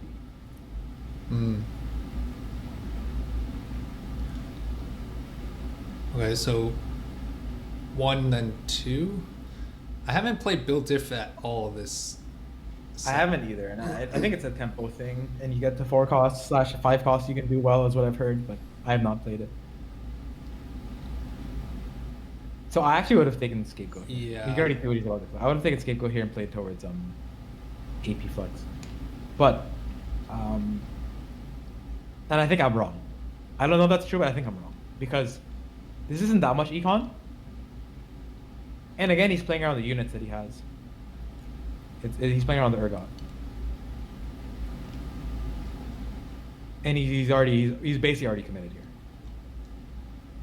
Not because of what he's done, but because you hear what he says. Okay. Yeah, that's a bad idea, buddy. That's a really bad idea. For example, with this word saying, what we do is we get rid of this, let it be saying. Okay. Now, what are you saying? What are you saying? Okay. Are we going to camping? Where are you going to be parking? I can't really hear what he's saying. Oh. Maybe you could just parrot it back. I will parrot it back. I'll go a little further back and then parrot everything. Okay. Also, as an aside, my kids might wake up from their nap in a little bit, so if they knock on the door, just a heads up. I'll tell them to just go outside and hang. But okay. Yeah. Sounds good. They could join in if they wanted to learn about some line selection. Yeah, I mean, my son might want to join. My daughter won't. Okay. Pandora's items Urgot. Did you hear that? Pandora's items Urgot. That's the first thing he said. I mean, that is exactly what we were thinking for the whatchamacallit, the Wasian game, right? Like, and Yeah, but he had all these pairs, right? He had Lux paired. Okay, yeah. There's very different. He had Lux paired Vlad, and yeah, he had Lux paired Vlad. So the And opportunity Darius- cost and was Darius. much higher in the Wasian game, whereas like he doesn't really have much better alternatives here. Yeah, basically it's the same spot except instead of a Lux pair, all this gold is in this Nunu, right? And then instead of Lux pair, Darius pair, Vlad, he has this Violet, Nunu, and this. It's very different. Yay or nay? Also, it's gold, right? Which is also a little better for Urgot, I think, because you want a lot of items for Urgot. You want all the items on set. Ideally you want like a fairly tanky Nunu with Redemption and even Shroud and Sunfire. You want obviously the Urgot items. No. Whoa. Like ignore whenever Setsuko says no a lot to his chat, just ignore that. But he's basically. I mean, the first thing he said is like likely he's thinking. No. Silver gives you one component and gold gives you two components. Yeah. No. Bad idea, buddy. I feel like if it were me, I would have just held the Morgana pair and just tried to play towards the AP Black Rose. Is that like really wrong? No, I don't think. I think I would have played towards. I think in this spot I would have played towards Scapegoat, and I think I probably would have held the Morgana as well. I mean, now in hindsight, because I've seen all these players hold Urgot now and play it a lot more, I'm considering this line more. But I think without that insight, I probably would do the same. I'd probably be Scapegoat, Morgana pair, maybe even Slam Archangels, Slam JG, Open Tiers. Well, maybe a little. It's hard to say. Like Archangel is so good, but Open Glove is also so bad. So one of those. But I think the other thing too is that Scapegoat is like quite mid. It's like not that much gold. 1 each turn plus 4. Okay. What he's saying. Yeah, and then with item flams, he's already basically committed instantly. So we don't have to watch this like too thoroughly. He didn't even scout to see if anyone else is playing Urgot, right? And he didn't call it in lobby. You just kind of assume most of the time people are playing Urgot. He looked. Oh, he did. He looked right here. Oh, okay. And he usually doesn't scout that much when streaming, like many games in a row. Okay. Wait, He scouted right here. Whoa. No. Right here. No. Roll. Bad idea. Look. Okay. Look. That's a really bad idea. Yeah, and then he selects. And then let me just play the rest of it without audio, but like we'll just play out the spot. He finds an Urgot too, so he's high rolling copies. Because like that start didn't seem like a very good spot for Urgot. As far as augments go, it was good, but as far as copies go, yeah, not that many. But he has 4 now. And like no set compared to like the Wasian spot. I mean, I know the opportunity cost there was higher, but Yeah, like, I will agree with you that like as far as copies, not by a lot though. I think gold augment is quite a bit better for Urgot. I'd say they're about equivalent. Both Okay. like mid, both mid is what I would say. Like 1 copy of set versus just one copy per Urgot, but gold augment is a little better. I'd say it's pretty similar. And then we can just breeze through this because he's already decided, right? This is just more items. You want items in this column. Because you always make QSS anyway, so I don't think support items are that insane in this line as far as I know. And then, I mean, yeah, he's clearly committed. So we can just like jump through to see, because we're not trying to like review this line, we're just looking at line selection. He hits a 3-star. so was this a Pretty high quickly. roll hitting the 3-star? I think so. I think he high rolled his copies. I'm pretty sure because he has no econ augment, and it's not an econ portal. And he hits everything. He's doing a non-set variant, which is also. Wait, Doing a what? he also didn't do the hunger for power and no set eating. Oh, he's eating set. He's eating set. Oh, okay, I didn't see that. Yeah. And then I'm just showing like the rest of the game out. He takes a second here. To Camille. I mean, that's a pretty good outcome. Yeah. Okay. You said you had the 5. You can watch both Setsuko games then. Pull up the other one.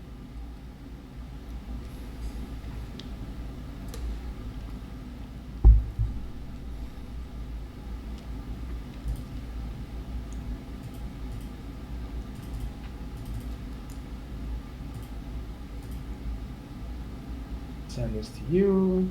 Sec. I didn't send the other one to you, but. Go. I haven't really been using the link on my side anyway. Okay. This one is Crab Rave portal.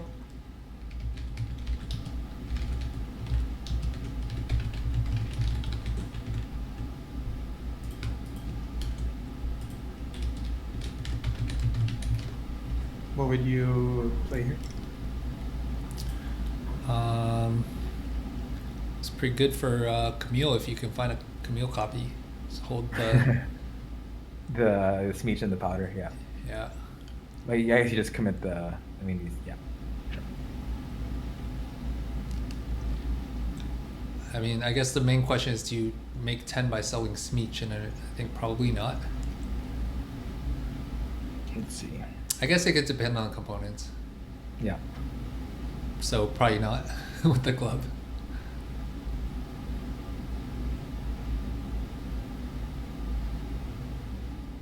He does. Oh. Interestingly.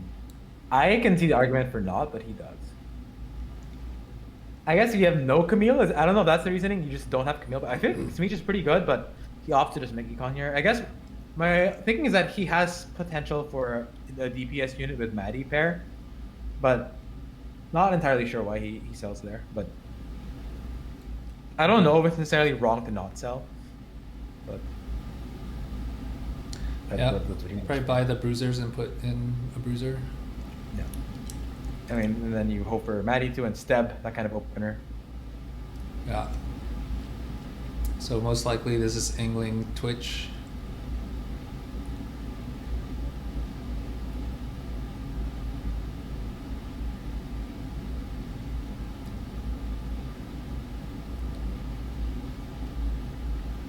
Make 20. Yeah, I guess you can see him dragging the Laura. So, but I think it's pretty obvious that one would make 20. I mean, you could opt to hold everything, but you think you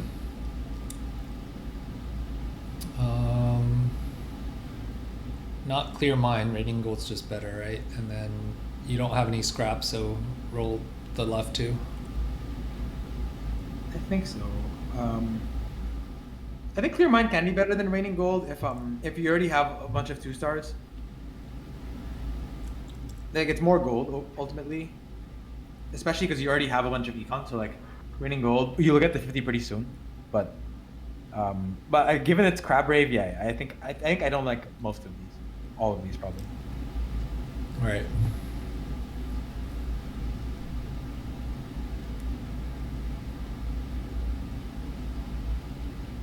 Roll. And given not only is it Crab Rave, but he also is already making 20, so he's already rich. Yeah. I mean, in this situation, Epic probably better than Raining. Because You can roll and yeah. get some strength potentially. Is that what's your reasoning for that? Yeah, because you can hit. You have multiple pairs, so Yeah, you could potentially use a roller too if you really want to. Yeah, I agree with that.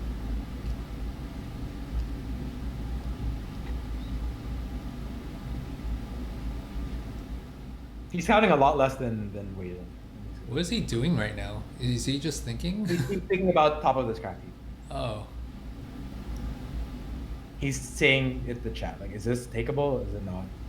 okay. Now it's just Twitch.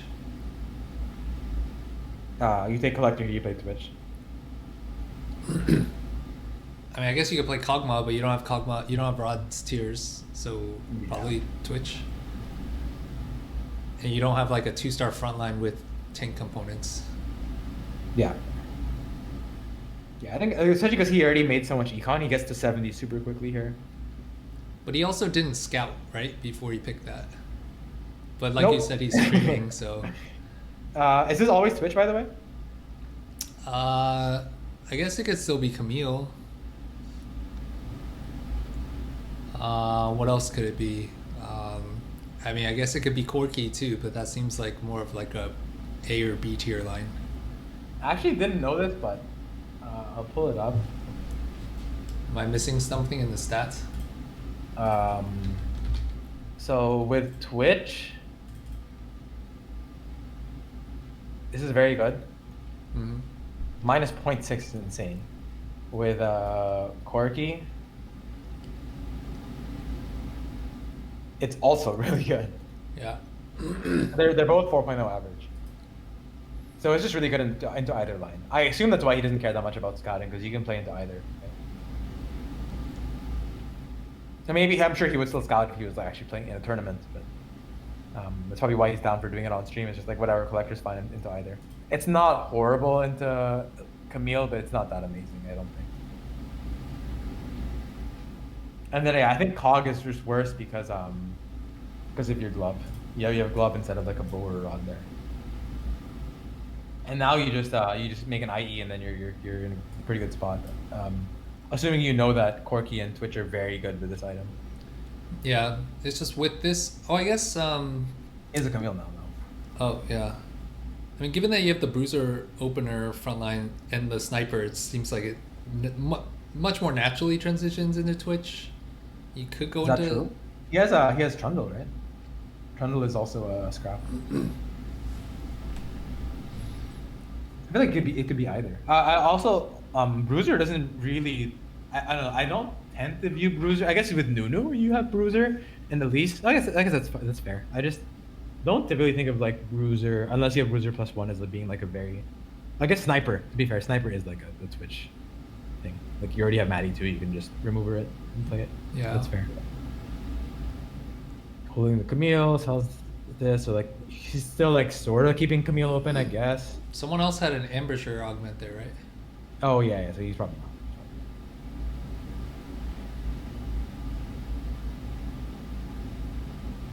not. Huh? Oh, the scrap. Okay. Yeah.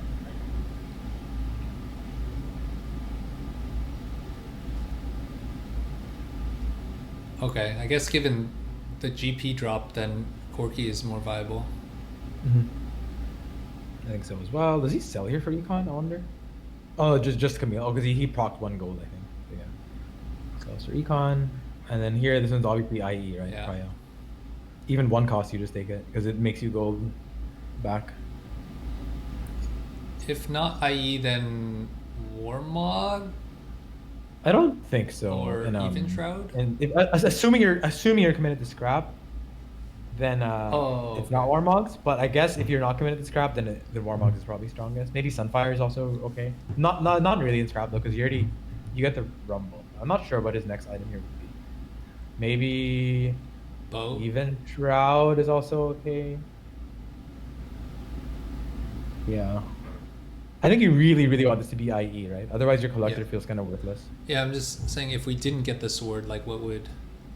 Oh yeah, I'm just saying I don't think you would take both to make Last Whisper because you probably are thinking about completing your build. Oh, okay, yeah. Which is why I'm thinking it's something between Warmog, Sunfire, and Even Shroud. I would think Even Shroud is best. We can keep playing here because these are just like board optimization, not line selection.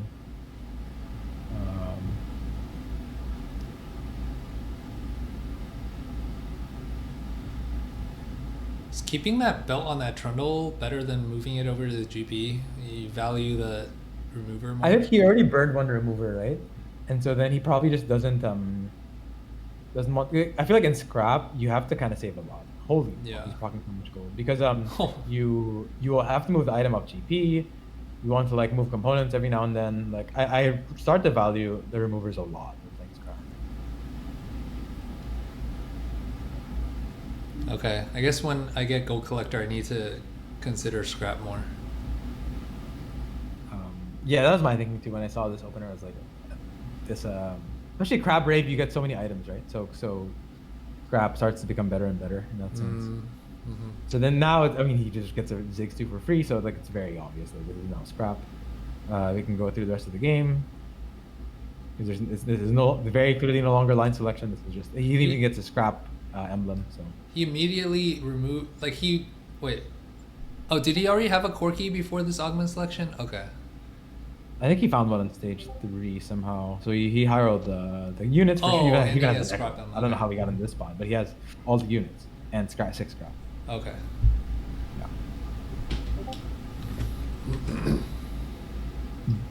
But just jumping through just to show like the results of this game. Yeah, he high rolled the units. I think he goes. Is he top 4?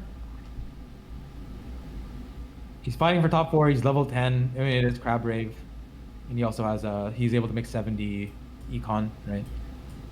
Jace, Ambessa, Rumble, and he goes.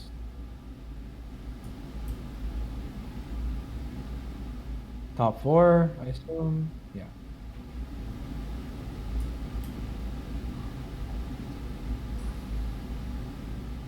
Top 2. And hits the Rumble too, so he's super strong now, right? And he wins. It just shows how strong this collector. I mean, yeah, he high rolled the units, but to be fair, it also shows how strong collector Corki is. I think I actually didn't know how strong collector Corki was. So this fits more so I think under in our factors under broken combos. Yeah, he leaned into scrap with the collector. He leaned into like Twitch / Corki, right? Because he had the collector opener, which is a broken combo with the AD line.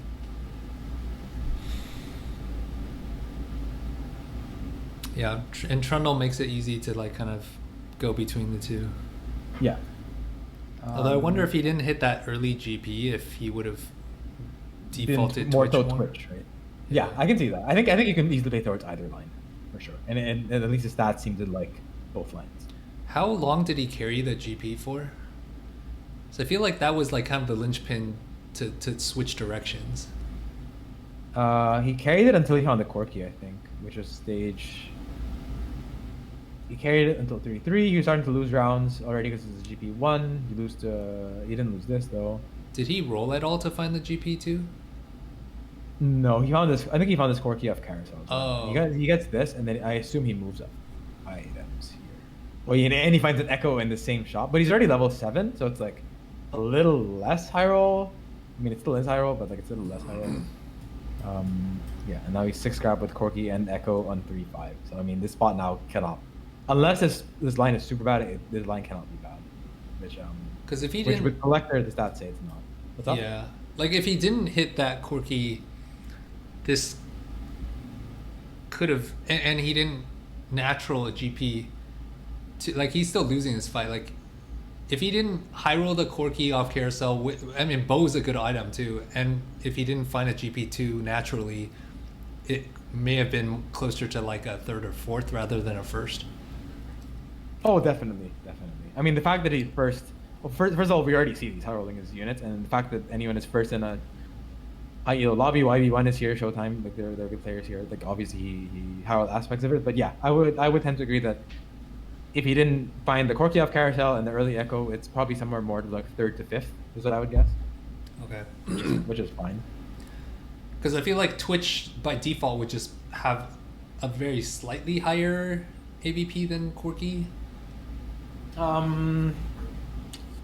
In Crab Rave, is that true? I feel like all the items make the scrap quite good. How many more items are you usually getting than on average on Crab Rave? Do you know? Not entirely sure, to be honest. I feel like sometimes it just turns into all gold. It really depends on what your gold. If you get gold orbs, sometimes those things turn into dupes and not items. So Right. I just like kind of hand wavy say that it's more items, but like at the same time, it's not even guaranteed. It's hard to say. Yeah. Maybe we can Collector is really good on this guy. look at least end of what stage, because he kind of committed in stage 3. Can you look at stage 2 end of creep round to see how many components he got? Yeah. He got a lot from what I remember here. I think was it a gold orb maybe with a bunch of components or? Like the Wasian game we saw was 4 component drop. Oh, by the way, do you know that they added more component drops this set, right, than the last? Did you know that? Okay, so this was a 4 drop, right? So Yeah. I guess once you get that 4 drop, it's pretty good to go scrap. Yeah. Whereas if that was like and he gets offered scrap augment, right? right, Yeah. if that But was yeah. like a 2-drop though on non-crab rave, that seems like it would very hard lean towards Twitch then, right? I think so. Yeah. He also has open belts, right? For warm. He could make warmogs. Yeah, I think so. You can make warmogs here. You play Twitch. Okay. You have a half rage blade potentially. Like yeah, like assuming that it's similar components, but like minus the cloak, minus one of these components. Yeah, I could see it. Cool. Okay. You good with this game? We can jump to the YBY games. Yeah. Would you ever have frontline Ziggs there? I would. That would never have crossed my mind. Oh, you kind of waste the shield if you don't. Oh. Wait, the shield expires in how much time? It's more so that you get to split up aggro, right? I see. Like your frontline is already kind of sus. It's rumble 1, step 1. Like I do frontline my powder a lot in scrap. You also already have a lot of backline here. I think I like this. I think I would consider this for sure. I would definitely consider powder up front because powder doesn't even do anything in the back. I've seen people powder 3 in frontline a good amount. I like never kind of know what the spot is to even end up in that situation. Oh, powder. I think powder. You just always want you always want to be frontlining her, like usually, because she doesn't do anything. Like she never really wins 1v1s at the end of a fight, and so you may as well get the anti-heal applied faster and also just get the burst happening fast, and at least you get some level of like she'll help. Like you would rather use her HP bar when the fight is not decided, as opposed to if she's ever getting aggroed, you already lost, right? Right. Okay. Like Yeah. if he's ever getting aggroed as the last unit, you already lost. So you may as well use her HP bar. Seems as like opposed to like putting her in the back, you're not using her HP bar. You already lost if her HP bar is being used in that way. Right. Okay. Seems like such poor unit design. Like that is. This seems like non-intuitive for newer players to like come to that conclusion. For sure. I agree with that 100%. Yeah, I think these units with really high mana pool and 0 AD, you have to very strongly consider this. I forget what last set even had that. There was like a set with Ari, set 4, Ari Spirit, where you'd frontline her like this. Yeah, it's units with really high mana pool and impactful casts with a lot of burst. I remember Anivia from, what was that set? 7? 7? Yeah. With Volibear and yeah. You could put her up front as well, but the where Volibear eats another unit. Legend, I think. Yeah. Okay. Cool. We can do this YBY game. Make sure I have the right one. I think this is it.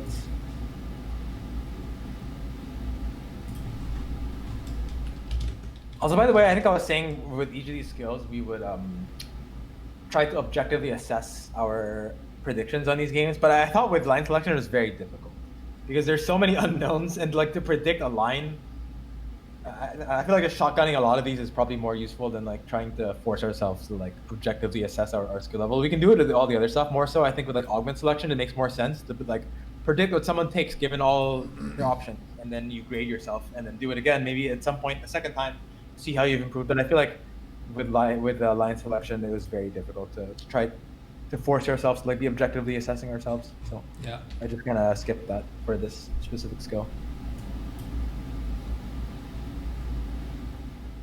This portal is Prismatic Party.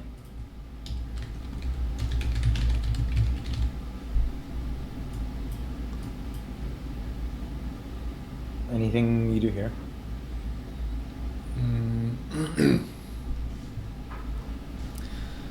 The committing those units makes sense. I'd probably sell the Loris, just buy shop. I would think I would do the same. Oh, okay. Let's see what he does. I assume he will do the same. Yeah.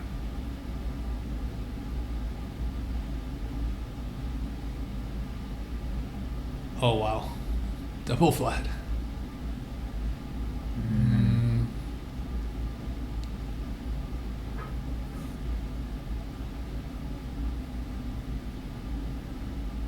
I mean, if that was, I feel like I would not commit cog here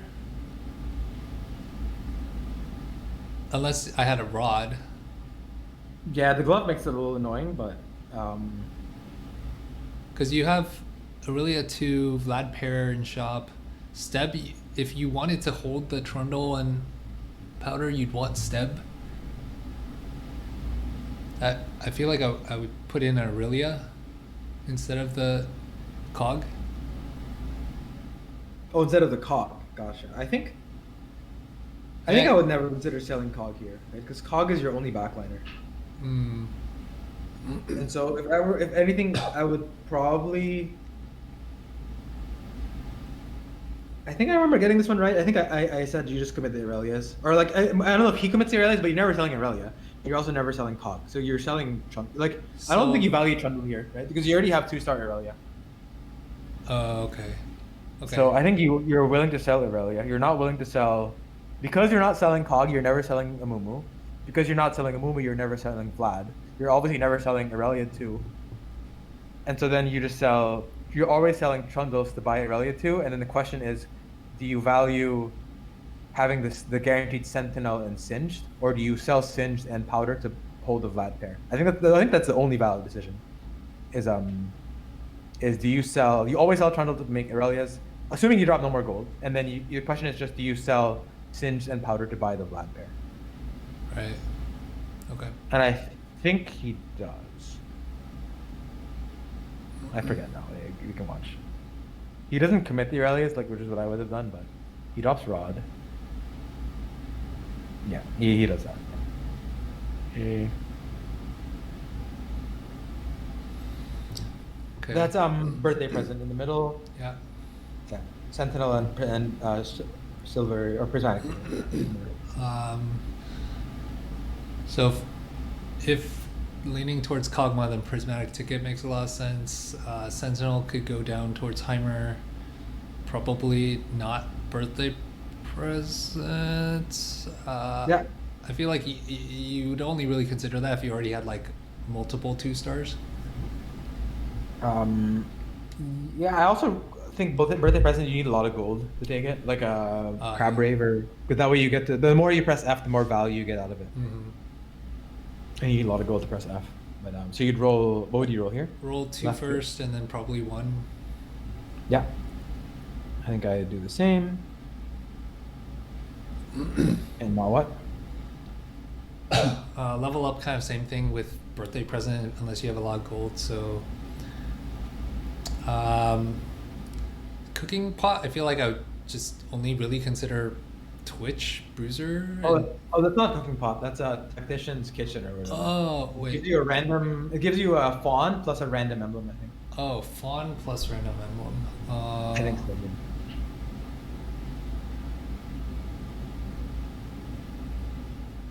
It's prismatic party, in case you forgot. That sounds decent. Fawn plus random emblem.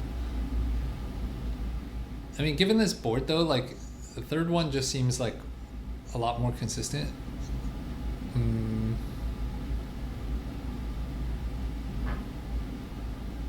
I think, if I had to guess his logic here, because I know what he does, because I watched this already. I think he views Tactician's Kitchen and Prismatic Party as being reasonable, right? Because it gives you a very easy way to get +2. +2 Pit Fighter, +2 Rebel, and you like win the game off that. 7 Experiment, stuff like that, which allows him to roll right. Because I don't think right is like amazing here. I think it's just okay. Because your open glove, it's not awful, but I don't know. I don't think this cog line is very good from like not that much tempo. You have like some tempo, but not a lot. You have no frontline pair, right? You have Aurelia too, I guess. You have some frontline, but I tend to view this cog line as like you want tempo via items. like you want the artifact, you want the gambler's augment, you Yeah. want Declaw or Bramble augment on a 2-star Amumu, like that kind of thing. So the the emblems that give you +2 that have big spikes are what? Pit Fighter, Ambusher. Pit Fighter, Ambusher, Rebel, Experiment. Family. Look at emblems here. Family, sort of, but not. Not really. Not really. You don't even have the units, yeah.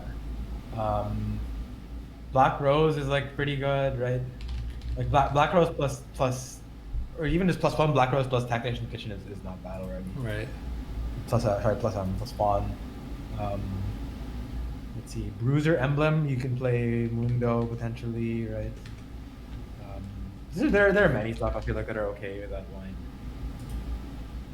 Obviously, you also had Chem Baron. Like obviously you could miss, but I don't think there's that big a difference in if I had to guess. I don't think the AVP gap between Tactician's Kitchen and Prismatic Ticket here is that large. Okay. Would you disagree with that? I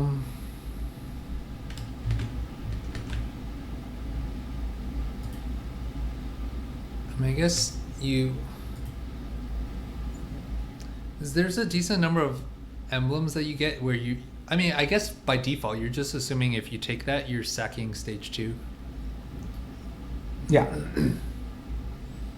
And then you're really hoping that on 3-2 you could high roll the emblem again on the... Well, you're not really sacking because you also have a Fawn, right? You're +1 unit. Oh, yeah. You're +1 unit. If anything, you're weaker with Prismatic Ticket than with Tactician's Kitchen, right? I forget, can you get the...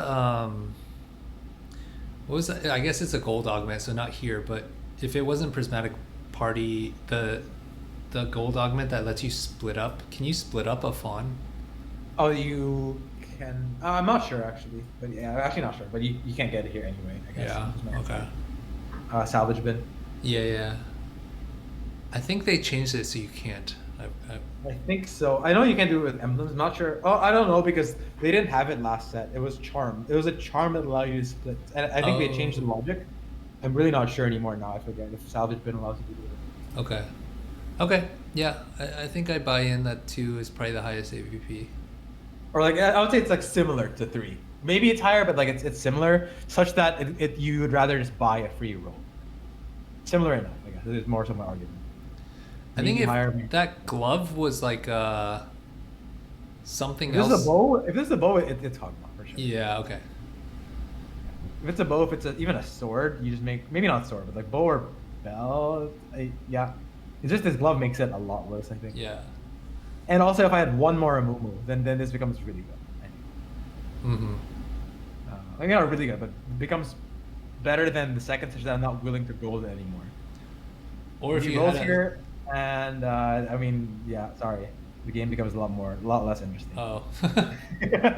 I mean, it's fine. We'll still watch the rest of this, but like, sorry in that like we already know that he won the game.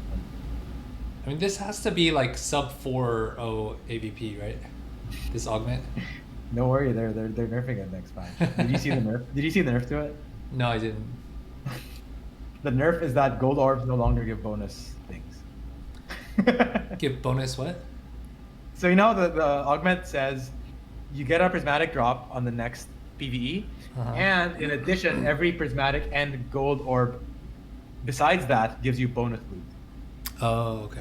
The nerf is that no longer will additional gold orbs give you extra loot. That is the nerf.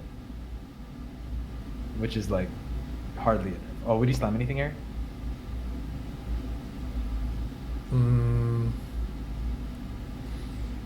mean, given that you're most likely not playing Kog'Maw, this looks like a Black Rose AP flex, given that you already have the Vlad pair. So it's either JG open tier or Archangel open glove. I mean, Archangel will probably kill more units, but open glove seems kind of just meh. Kind of trash, right? Yeah. But yeah, so now that you're considering one of those, would you ever not slam? I would probably just not slam. Although I He guess actually decides to go Archangels here, which is interesting. But I think it actually makes his board. I didn't realize like his board would be this much stronger. yeah, I guess he you start- probably he don't starts even kill anything with no slam. He wins this. And not only does it make his board stronger, I don't think does he win this? I forget now. I think he wins. Wow. Yeah, I think it's an underestimation of how big the gap is because it's Kog'Maw. Like JG never wins this. Obviously no slam doesn't win this. He wins a 3v4, right? That's crazy. And the guy has an upgrade. Well, what is interesting here, which is also what Wasian did, is he won the round, but he doesn't level. To scam the 2 streak. I guess he knows that his board is not it's a fraudulent 1 streak and would rather just make it 10. Yeah, that makes sense. And you have like a Mumu pair. And you're down a prismatic, right? Is like the Oh, more yeah, important. yeah. Yeah. But I think he wins another round even because he's. Oh, but does he? I think he does. Wait, really? Boom, boom, boom, boom, boom. And Powder's just shit. Wait, no way. Okay. Psych. Space out. What do you go for here? Probably Vest. Steadfast, yeah, I can see it. I mean, Rod is okay too, but Yeah. given that I feel like there are many options here. Let's see what let's decide based on what he has left. if there's a over. Like, Vlad, I would just take a Vlad.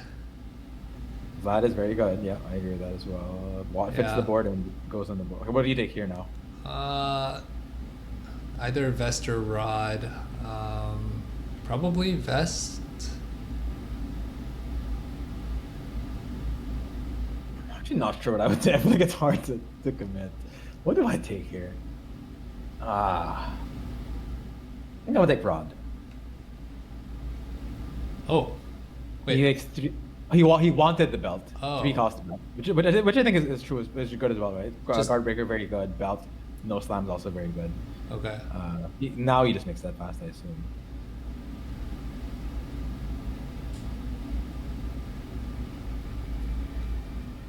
I feel like logic behind Steadfast is with the Archangel Slam, you want stronger frontline to let it scale, so you don't need more damage. Yeah, so basically this basically is a second. It's a scaling item for the JG is a scaling item for your Archangel, but so is Steadfast. It basically is your argument, which Yeah. I think is no, I think which is definitely correct. It is a scaling item for your thing. This guy has a worth the wait rel. Interesting. Okay, and then hits a Vlad too because he's a good player. And then If it is on new patch, you probably hold that Blitz pair, right? From that oh previous yeah, shot. Automata is so insane in the new patch. Yeah, definitely. He gets his prismatic orb here. It's so satisfying seeing how big that orb is. Yeah, I agree. It actually is cool UI for sure. A cool like UX experience. I don't even know that counts as UX. It just looks cool.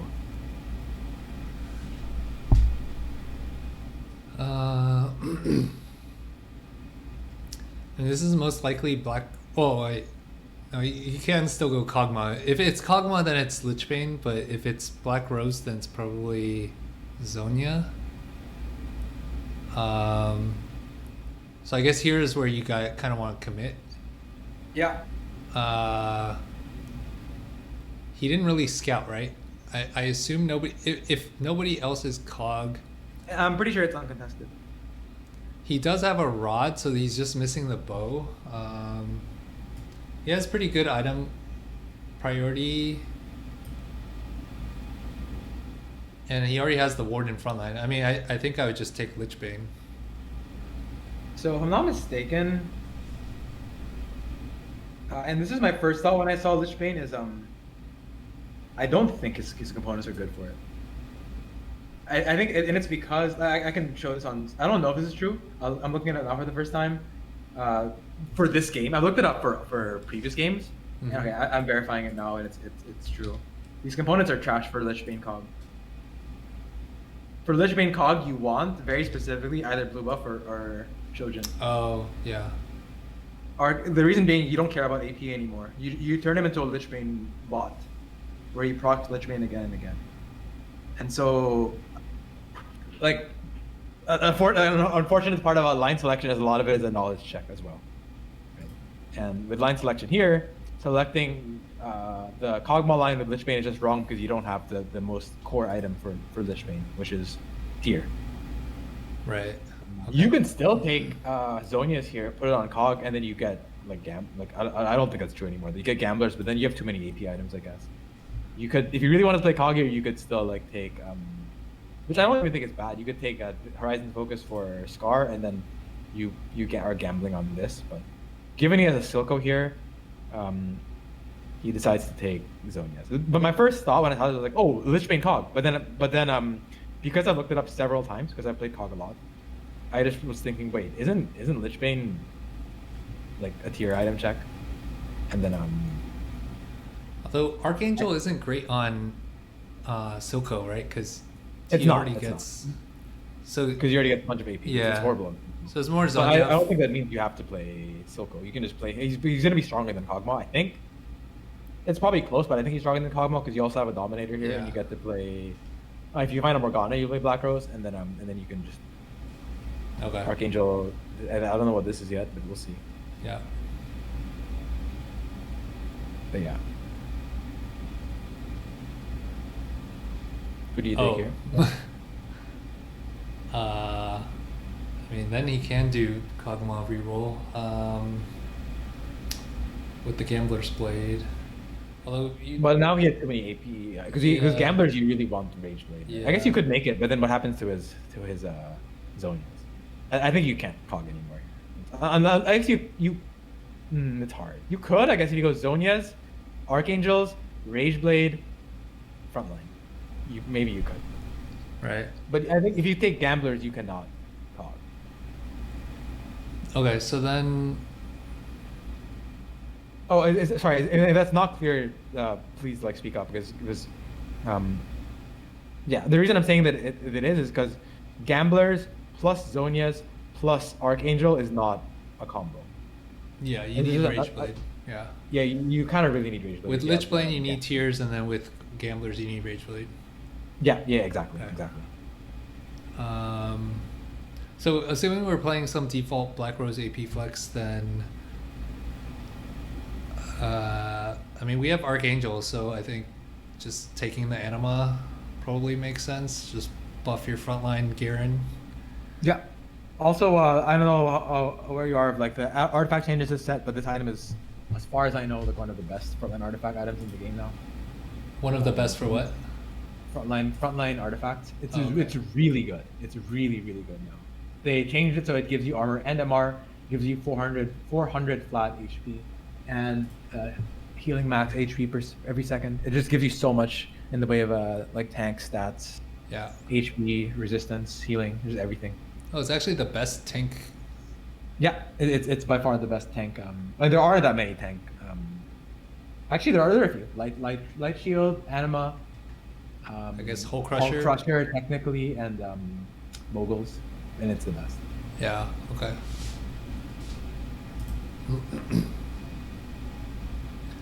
Okay, so at this point, it's like pretty clearly Black Rose.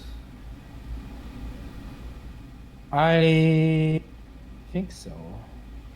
I mean, I guess it could still be Kog'Maw, like if you just get the Rage Blade Rage here. Blade and high roll a bunch of Kog'Maws and Scars. Yeah, but I think he just opts to sell either sell or remove it here. I assume he just sells. That's what he also has black. Oh yeah, he hit the. He hits the Morgana and chop, so now it makes a lot more sense. I feel like I almost always never second row the Scion. Like, Yeah, I don't like it that much here either, but I guess he just wants to abuse the healing from the Anima Visage. I'm not entirely sure. But okay. I think. Yeah, I my best guess is he knows that this Vlad will tank so much that yeah, that makes sense. he wants to abuse it. as a the tank for everything. But yeah, the Silco to me looks very unimpressive. I'm not even really sure if it's stronger than Cog, but Yeah, with because no no tiers. mana item. Yeah. But given it allows him to play Dominator with Black Rose, like surely Black Rose with Cog with no automata is worse. Is what I would. What do you think here? Not Watcher.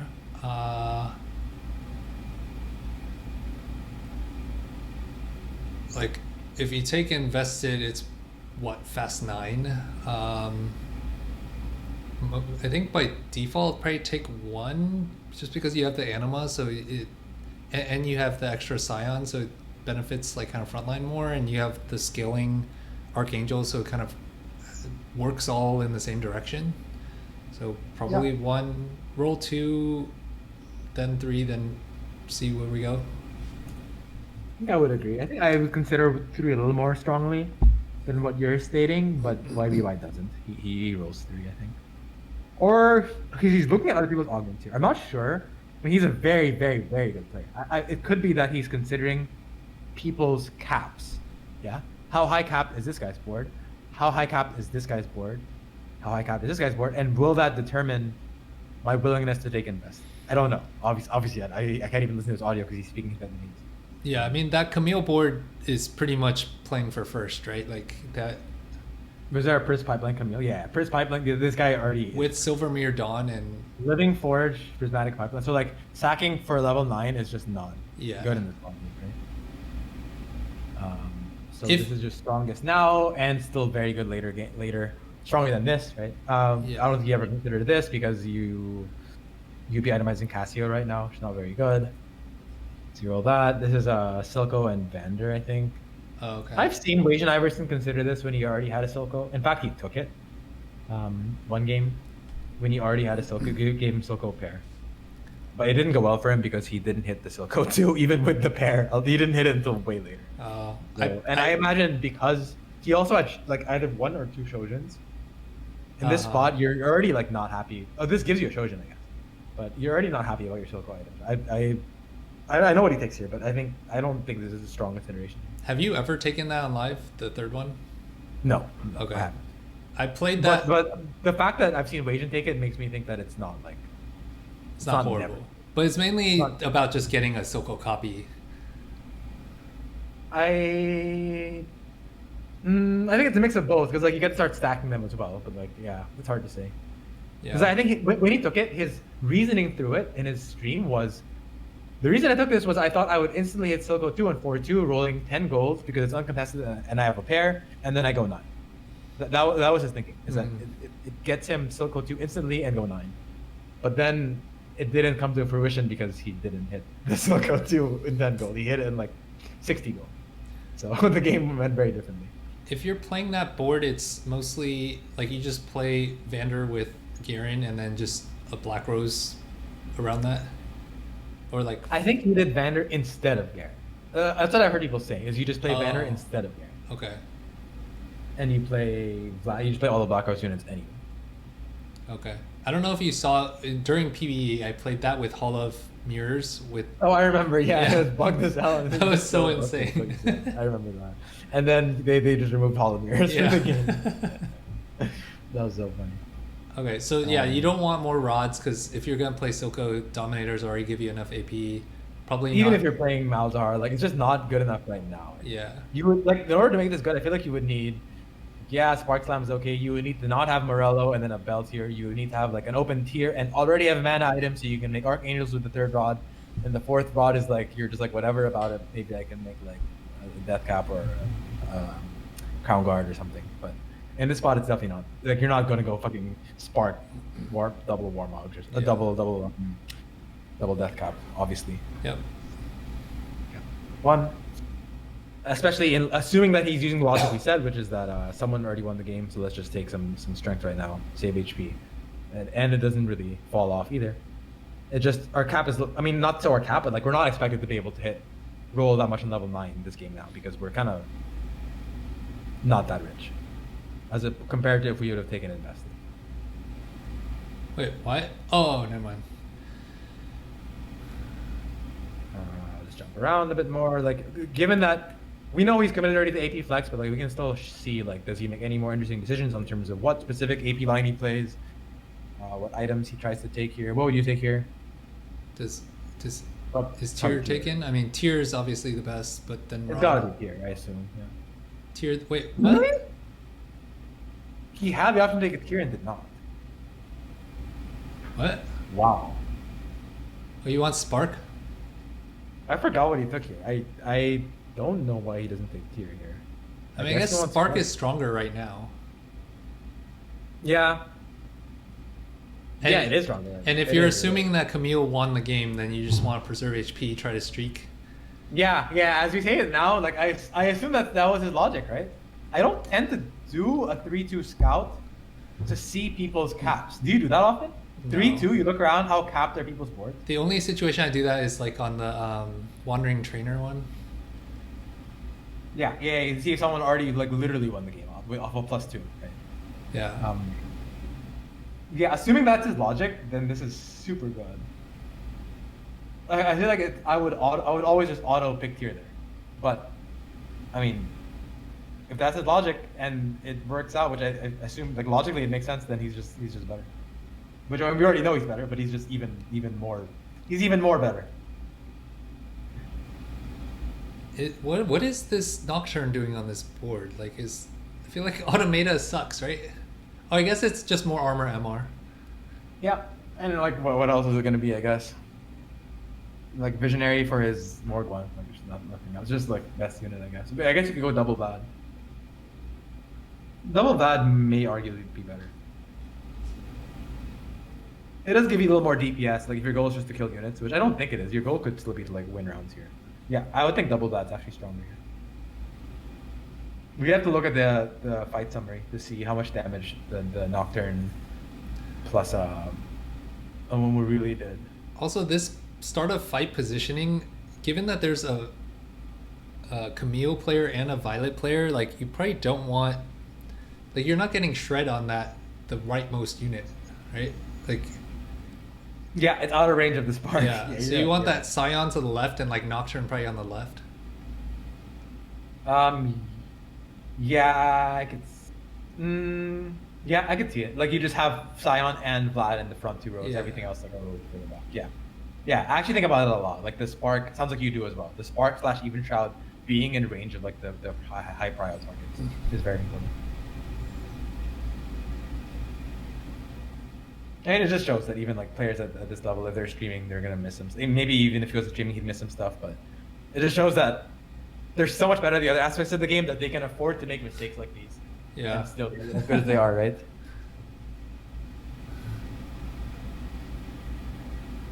Oh, he moves it though. Yeah, nah, he actually does it now. So he heard you.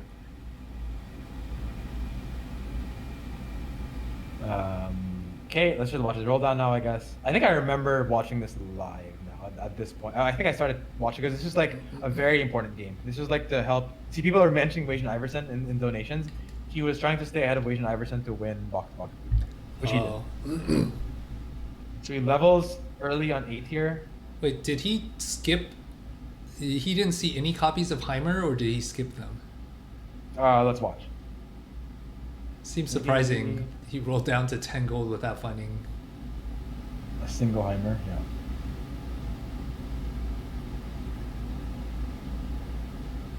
Nothing. Silco. Why is he holding Echo here? Probably just to trim forecasts. Yeah, I would probably hold the Swain, yeah. Would you roll more? You probably keep rolling here. Nunu. He's not holding the Zoe? People have started, like, I feel like once you have Silco pair, this Zoe is just so bad, man. I'm kind of on the same page with not holding Zoe here. Okay. Zoe's so bad. Wow, if you're making default, I feel like I would just commit to making both steadfast and default already, but he does. Okay, I think yeah. If you're already committed to making, which I think you have to do. You're already committed to making 2.9 carries here. Yeah, and this still goes back to the Camille guy won the game, so Yeah. Yeah, exactly. That's also probably why he rolled so deep. Oh, yeah, to be fair, he also didn't have he didn't hit a 2-star backliner, so it also makes sense to roll aggressively. He's also pushing for streak. I can put this back to full speed here, but now he's way more likely to be just Silco with no mana item, yeah, which is not ideal. feels really I'm actually bad. curious how the rest of the game goes. I think I stopped watching at like 4 or 5. But people were watching this game. I think Wasian was watching this game and thought at this point that this could very easily be bought 4 because the items are bad. He's kind of poor now. Dominator +1. I mean, it's good. It's not amazing. It does give him 3 item. Like the only way he bails out a top 4 here is if he like gets a lucky tier drop or like tier mana item on carousel. That's what people were thinking, but I know the placement he took this game. I don't know how he got there, but I just won't spoil it. So let's just watch. But yeah, I thought that as well. I thought exactly what you were saying.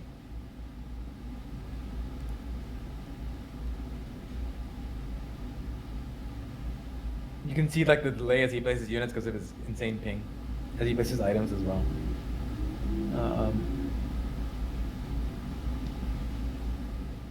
It must just be that he's so, I think the reason why his spot ends up being better than, I mean, obviously I'm spoiling it in that sense, but it's already obvious that his placement ends up being better than I would guess otherwise, is he's basically triple combat, right? He's Prismatic Pipeline is like an insane combat. Immovable Object is combat. And +1 Dominator, assuming you're playing Dominator, is effectively combat.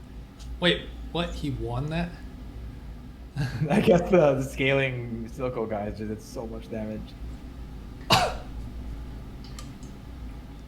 And the Silco has like double scaling, so late into the fight, like yeah, it's inefficient in terms of amp and crit. It's just flat, it's just all AP, but I mean it's still a lot of AP is still a lot of damage, I guess. I'll just skip these fights quickly, but he beats this. This guy's board does not look very weak. Why does he win this? Oh, I guess the guy's front line is really bad. Never mind. Yeah.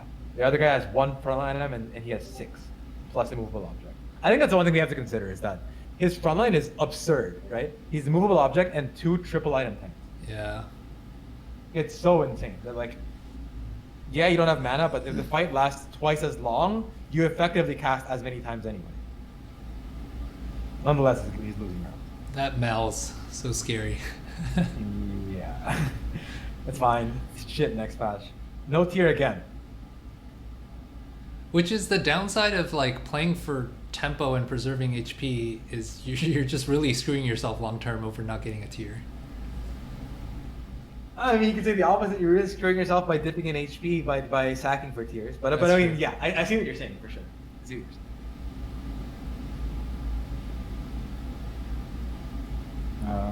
Just quickly go. Wait, this is no longer line selection, but this is like the last game I think I have.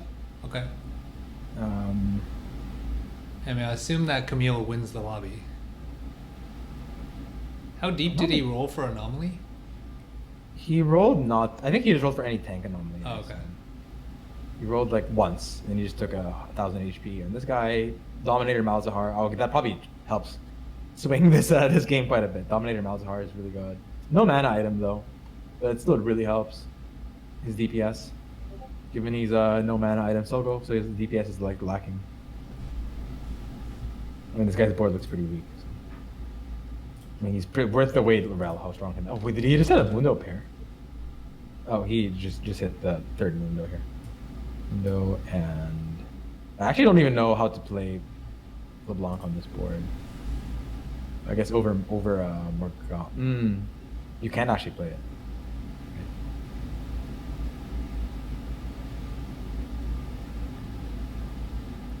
That's a giant-sized Mundo. Yeah. It's a pretty scary Mundo. Oh, finally gets a Shojin. Yeah, his first tier. So Shojin, yeah, you just Morello this guy, yeah.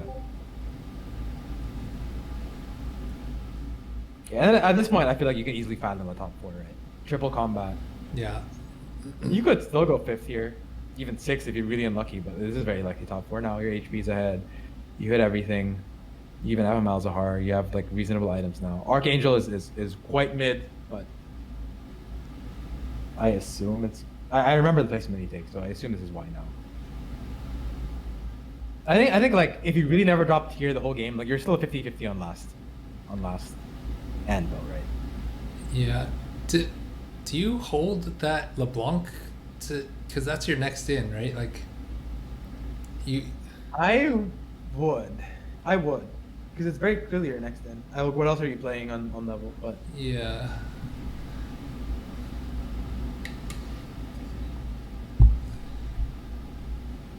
yeah, the Smeech guy looks so strong. He loses to Jace 2. Oh, because this guy is but does he even lose? He wins To that. this Mundo. Yeah, his Mundo's a beast.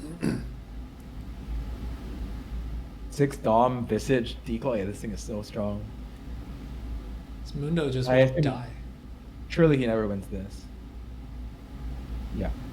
Yeah, this will never be close. And so yeah, we'll just skip to the end of this one. I think he ends up taking Second?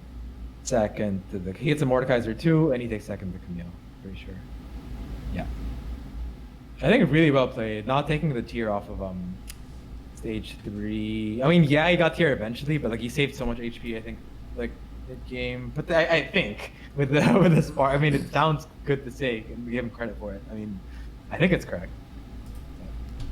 Yeah. Yeah, I would have never thought of doing that. Any overall takeaways, just to like review? Maybe I should have done this more so after each game, but like when you were listing out, or at least verbally like acknowledging what factors you were considering with each opening scenario, and then when you compared your decision to other people's decisions, did you find that there were any patterns in the differences? I think from Wasian's, it's valuing the early units more, and therefore going into, let's say, middle to end of stage 3 with more HP. Because I think in probably both of those games, I would have sold and like just made 10 and played like a more lost streaks style early. And I mean, I think the 4 Sentinel, what was that, augment, is kind of more of a just knowledge check. Yeah.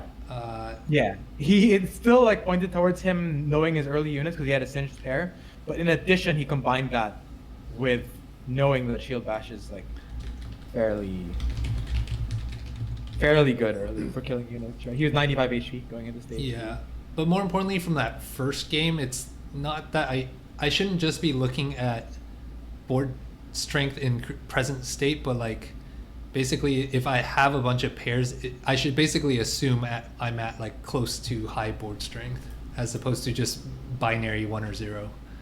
Yeah, exactly. I think I'm also guilty of that, and so seeing that also helped sort of internalize that more.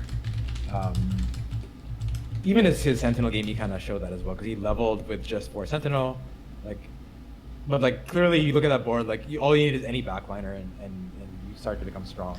Is there ever a situation where, let's say you have like he had Lux pair, Darius pair, let's say you even had Vlad and Zyra pair, like do you ever roll onto one like one time?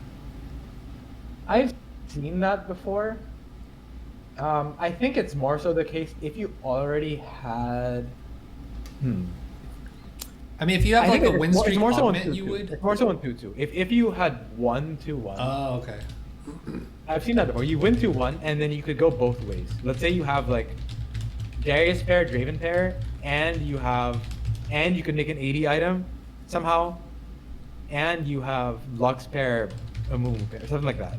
I've seen it, and I think it's very rare, but I have thought of spots and been in spots where I felt like it was correct to roll like once. The issue is you miss it. It feels so bad. Yeah. It feels like the 1D. I feel like you lost like 2 placements.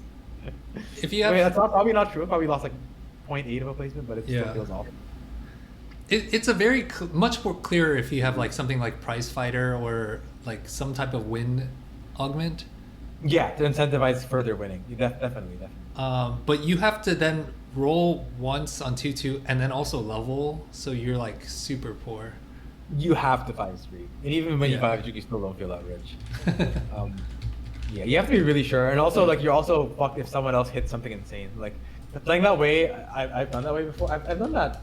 I went through a phase of trying to play that way a lot more, like really trying to force win streaks early, and it feels so bad when you face any high roller. Anyone that hits like a 2-star 3 cost on stage 2, you want to break your everything because you threw all your eggs into the basket of win streak, right? Right. Which is I mean it's hard to say if it's wrong, but it just I know it feels bad when it doesn't work out. Okay. By the way, the other thing too, like in line with this, not exactly, but YBY on the first game we watched him. Was it the first game or? Wait, sorry, we watched him play the Silco game, right? Mm-hmm. Oh, actually, I have another game of him. I think. Right? Was that only the first game we watched of him? I think that was. Yeah, I think that was the first game. Oh, I have one more game. Oh, okay, you have until 5. Yeah, I have one more game. Did you want? I'm down to still watch this one if you're down. Okay, make it quick. I just forgot I had another one. That's all. Dude, this is gonna be the longest video I ever post to YouTube. I don't even know if my like editors will, because I use some like third-party tools and I don't even know if they'll let me post it. I might edit this shorter. We'll see. I'll let you figure it out. I don't know what the viewer experience will be like watching the whole long ass thing, but I mean whatever, man. It's our session. YBY game 2. Look at my notes. Okay. I mean this is obviously a component anvil. He's watching Spencer play his game out through, like, as he's playing the game. I think he's playing on VN server, if I'm not mistaken, in this game. Because he has a prefix in it.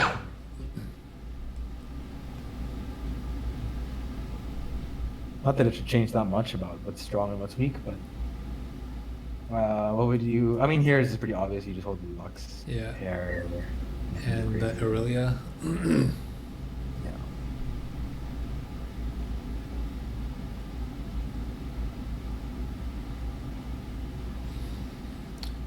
Component anvils, Lux pair. Wait, the first one's component anvils? I thought that's Okay, like the portal's a component anvil. So Oh, the left oh, one is portal. glass cannon, okay. trade sector, and spoils. Can we go back to his board for a sec? Yep. Oh wait, he just has the 2 conquerors. Okay. Yes. Yeah. Draven pair, Lux pair, Powder pair, Amumu, Aurelia, Darius. All right. So best early game would probably be hitting Lux 2. It's the same like Darius 2, Lux 2, and then like. Yeah. It's similar-ish. He's lacking a frontline pair, which I think is a big difference. He's lacking a frontline pair compared to the Wasian scenario, but yeah. The left one Pilfer. Yeah, Pilfer. Yeah, I'd probably take Pilfer. It's middle one's Dominator. Yeah, probably Pilfer and into Black Rose. Which is interesting. I thought the exact same. And he did not. Okay. Wait, what? Did he have another Dominator? No. Nope. He had Shojin. I think that it's got to be that. It's got to be that he has Shojin. You can make another Shojin and you can Nashers.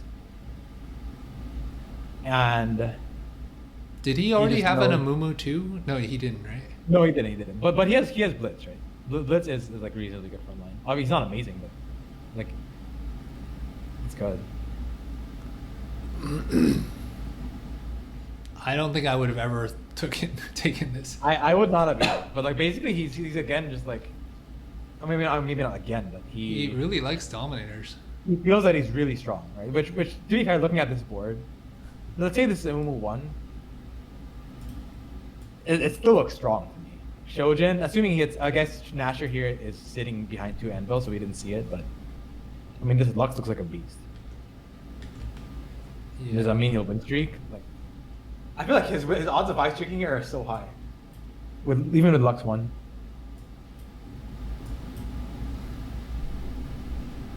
I mean, that was not guaranteed though. Like a big part of that is hitting Amumu too.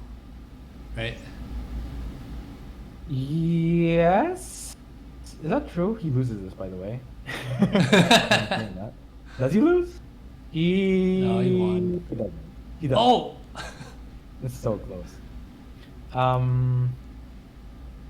Like, because he had one Amumu going into 2-1, right? Yeah, he's basically banking on the Blitz being his core frontliner, right? Blitz 1. Which is obviously better than the Momo 2. But, I don't know. I feel like this spot wouldn't have seemed so good to me. Especially if he didn't hit the Momo 1, 2. you feel like it would be as good? Yeah. Let's see what I feel like this. Yeah, let's see what he fights, and if these are a Momo 2 diffs. I mean, your items are very good, but then aren't everyone's items quite good right now? There's an Anvil. Yeah, I mean, this guy's not a Momo 2 diff.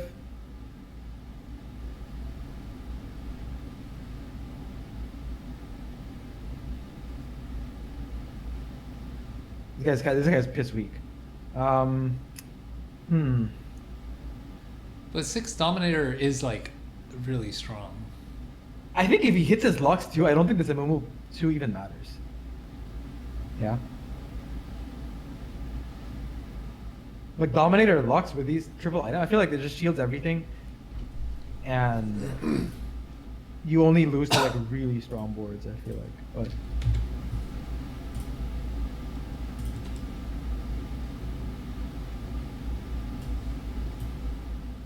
I know that the Momo 2 was literally out of nowhere, but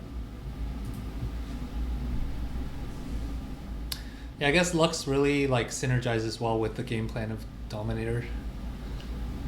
The yeah. shield. So Probably Spark, just some type of tank. Stone Plate, I guess. I like Declaw better, but I'll surely you take the recost Stone Plate here. Now, is it one cost? I wonder if he takes one cost Declaw or 2 costs. Probably Scout, right? Yeah. Probably Stoneplate because top guy is. Yeah, is 80. Do you? And now he gets Lux too. Oh yeah. When you're in that situation where you want to quickly scout, are you just to do what? Because YBY1 didn't scout anybody else, right? He literally just looked at the first place guy. Oh, that's not how I would do it. I would look at the whole lobby. Yeah. If I really if I had the time to. But yeah, he's just trying to dodge. It's actually hard positioning here. He's trying to dodge Maddie and Vi. And he fights the this guy here. You just make it. I assume he wins this, and then I mean, there's not much more in the way of line selection here. I guess this game, so we don't have to belabor this game. But yeah, it just looks like a lot of these top players are just seeing Lux 2 on their board and good items, and they're like, yeah, this is going to be a good early game. Okay, so then really he was just playing around Lux and what would tempo early. And he's Lux pair and he has Shojin, right? Lux pair and Shojin, and that's also the exact conditions that Wasian had when he decided to like play towards that instead of like Urgot, right? He also had Lux pair and he also had Shojin potential. He did have one more frontline pair than YBY did, so maybe you can argue it's more principled to play around early strength when you have that as opposed to YBY where he just played around Blitz as his guaranteed frontline, but I mean, it worked out for both of them. That doesn't mean it's a guaranteed correct, but it did work out for them. Yeah, and then just see, I don't know, I forget already how this game went. He goes Dominator, at least he's 100 HP the whole game. And he I assume he takes first or second here. He takes it first. So his stage 2 after he hit Lux 2 on, what was it, 2-5, then he never lost. He didn't lose until stage 5. Wait, what? He like 10 streaked? Oh my god, 13. 13 streaks. He 13. Okay, so YB is really playing around like, I mean, and I guess Wasian was too, but if you could just hit Lux 2, you're basically putting yourself in a position to like high roll win streak for the rest of the game. Lux 2 with the rest of your items being good and like yeah, sort of, yes. That's what it looks like they're arguing. So to be fair, this is not just Lux 2, right? This is Lux 2 with 3 items. on stage 2. I think there's a big difference between Lux 2 with Shojin and Lux 2 with Shojin, Nasher, Dom. Yeah. Which is what he had. Right. I've been in many spots where I have Shojin, Lux 2, and I'm not as strong as I would like to be. Not as strong as I thought I'd be. But yeah, this is quite different. Okay.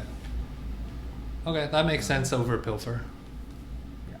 Yeah, I also would have taken Pilfer, as I was saying. But I wouldn't have 97 streak like he is. So then the question is, if this wasn't component anvil, let's just say it was no encounter or no portal, like. Yeah, would he that lead him to now take Pilfer? Right? I don't know. Not sure. He would still be Shojin. He'd be Shojin Cloak. Dominator, but no Nasher.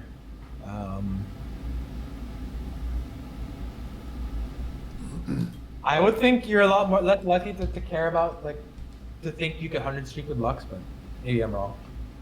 He also could have not hit Nasher, right? He also could have, like, opened his first anvil and seen a bunch of trash. But Which component did he take first?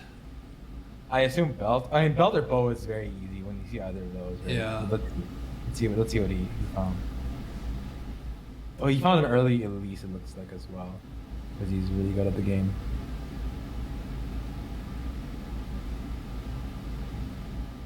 His first one was Bow. Yeah, I would consider Tier here, but probably Bow is good as well. Actually, Bow is probably just better. Red buff, Nasher. Yeah. What would you want tier to become? Redemption?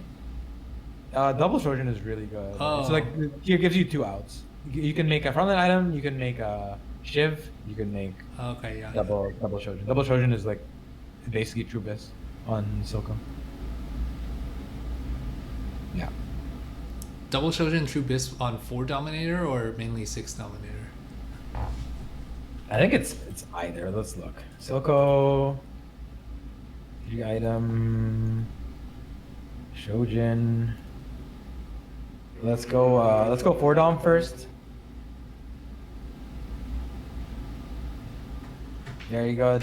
Nasher is better, but it's very good. I'm my son's here. Do you want to say hi to Marcel? Hi, Marcel. Hey. What's up, buddy? You can just hang out if you want. Yay. Okay, you can close the door. Yay. My son's actually playing a TFT game on his iPad right now. Yeah. Oh, cool. Make sure not to look up illegal stats. Only legal stats. Oh, my daughter's here too. Hey, Sage, you want to come in? We're just looking at Dominator. I'm talking with Marcel. He's coaching me at TFT. Okay, but if you want to be here, you gotta be quiet, right? Because we're recording for YouTube. Can you turn down the sound on your iPad? Okay. You want to say hi to Marcel? No, you good? Okay. All right. Yeah. So it looks like Nasher is better for sure, but Shojin is minus Delta. Yeah. So you're never unhappy with second Shojin. I think once you are Shojin Nasher, if I'm not mistaken, the third item really wants to be second Shojin. This is for 6 Dom, and then for 4 Dom, let's see if that's the case. Yeah, looks like it's a super low play. So it is like Trubis is like Shojin, Nasher, and then Shojin. Okay. And then if you don't get through Shojin, then second Shojin, then it's like Shojin, Nasher, and it's just Shojin, Nasher plus whatever. But second Shojin is really nice to have. That's what the stats seem to say. That's what I've seen as well. Okay, makes sense. Yeah. Cool. We can just revisit, but the last thing we were saying, which was like learnings overall, which before we review the last game, where was that tab? Yeah. So with Wasian, you're saying like valuing early units. Looks like YBI is sort of doing the same as well, like caring a lot about having board potential. Like, and that obviously it goes beyond just Lux pair. It's just basically whenever you have pairs that lead you towards some early game strength, whatever meta it is, whatever early game units are strong, you can consider your game plan accordingly, as opposed to just, as you were saying, binary, like me weak early or me strong early is very different from like a nuanced take of I will very likely be strong at some point versus like I will never be strong because I have 0 pairs. Yeah, makes sense. Any other like notable things we saw before we ended here? Game 3 with Setsuko. Just I guess this is also just a knowledge check of stat check of knowing that Corky is viable. Collector. Yeah, collector and like scrap with a bunch of items. Although yeah, I think the thing I really or didn't really consider enough was the portal. So the fact that what was it? It was like was it Crabrave? Yeah. Okay, so Crabrave giving more items, boosting scrap. So I think I gotta pay more attention to that. Especially next patch, scrap's gonna be stronger, right? I think so. Other stuff is gonna be weaker, so then Yeah. scrap can be stronger for sure. What else? And then the YBY1 game going along the lines of scouting the lobby earlier. When did he scout it? It was like at 3-2 and Is he the guy that won the game already? yeah, basically, exactly. right? And then And that basically helped him determine, I think, potentially between invested and maybe not, but could have, and a immovable object, and also taking a tier versus a rod Right, on yeah. RSL. He also that game made Archangels right on 2-1, which saved him a lot of yeah. HP. I think we were both potentially arguing that no slam or JG, which is like better for item economy, and he's like Archangels, and then just killed so many units. And in fact, you could even argue that killing that tier screwed his item economy, right? yeah. But he didn't. It didn't even matter to me. I don't even know. Like, he saved so much HP from the Archangel stage 2. I guess he won a few rounds that he shouldn't have, right? But then didn't have the tier eventually. But I mean, it's also possible a lot of that game can be written off because he has prismatic pipeline. Like, Yeah. we should also like make sure to not like over index on that game. To be fair. And I think a lot of this, like, idea of preserving HP on stage 2 with both the Kog'Maw Archangel and the Wasian 4 Sentinel Shield Bash, Yeah. I feel like so much of that is like, how do you figure that stuff out? Unless you are, because like if you're actually trying to play and grind, like you're not really experimenting with that stuff as much, right? So like, how do you? Because like our both instinct on Kog'Maw was like, okay, you probably don't slam Archangel here. But then until we see it, like it's okay. Now we know it's really strong, and I guess part of the answer is like, oh well, you just VOD review people, and that now we have that information. But like, how did they figure that out? Oh, if you're asking how they learn their vote, at least I know that Wasian. I think he pretty outwardly like admits that he tries very hard at the game and reviews with a lot of players. So I would be surprised if he just happenstance falls into a lot of knowledge. It's very my impression of him is he's very intentional about like learning good openers when an opener is very good versus mid good versus like mid versus like slightly bad. Like I imagine that these are like just discussions he has with his study group. Okay. I couldn't tell you with YBY. As far as I know, the VN and APAC players are very like studious in how they get better at the game, and so I would also be surprised that this is just like they are just like TFT genius. I genuinely don't believe there's any such thing as like a TFT or in any endeavor like a genius of any. Everything is like, I mean, that's my opinion. Everything is like I agree with learned, that. gradually built up skill that you can refine. Like genius, a lot of time is just very well hidden, like strong work ethic, and obviously a lot of talent, but like a combination of behind the scenes stuff you don't see. Yeah, strong work ethic. I'd also say like efficient work ethic. I think you can have the strongest work ethic in terms of like hours spent, but if your competitor has just more efficient ways of reviewing games or a better study group that leads to more efficiency, then they will beat you with fewer hours spent. But that would be my best guess. I could be wrong on that. Yeah. Okay, yeah, I think that covers the stuff that was surprising or learnings for me. Like, were there any outside of those for you that stood out to you?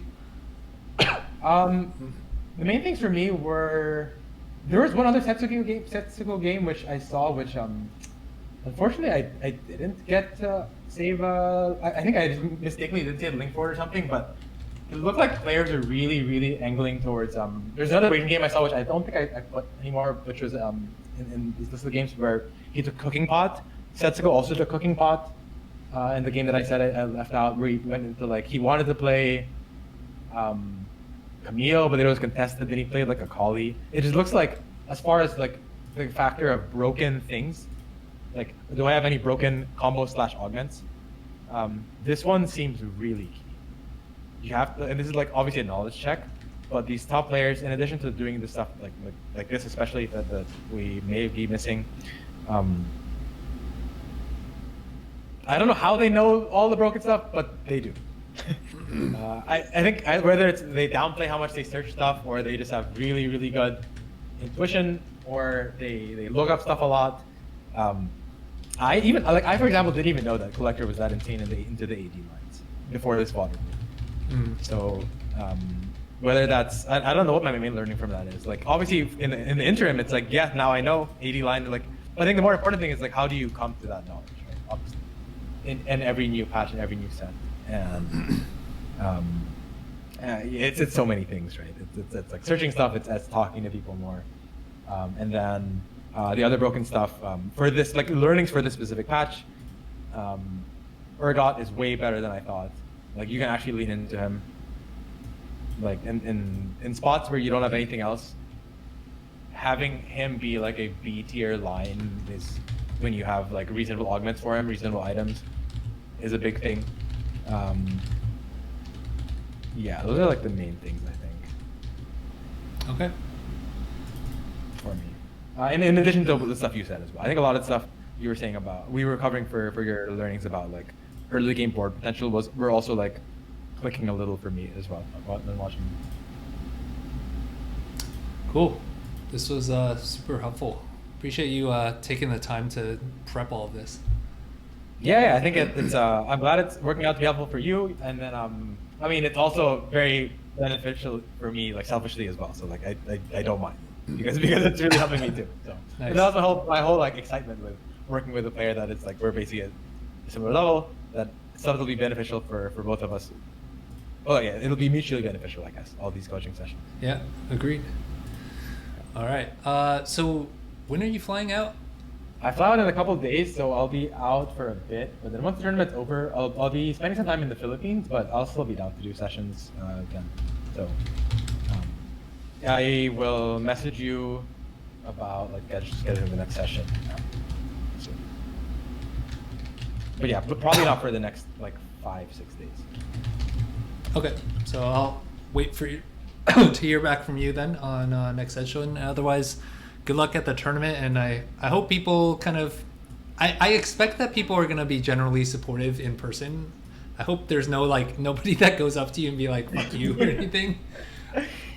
Yeah, I wouldn't be too surprised if there were like boos or whatever, like if there's ever some sort of public thing, but like yeah, whatever. Like it's not gonna bother me too much. Yeah, but like we kind of mentioned in the beginning, I feel like if your goal is for this to be viable for you long term, you got top 4? Nice. Like this is probably good practice for you for all the publicity and dealing with PR and all of that, if that's your long term goal. Yep. Yeah, that's fine. I'll either learn to deal with it or figure that it's too much, and either way, like I'll be. Yeah. All right. All right, man. Good luck, and see you on the other side. Appreciate you.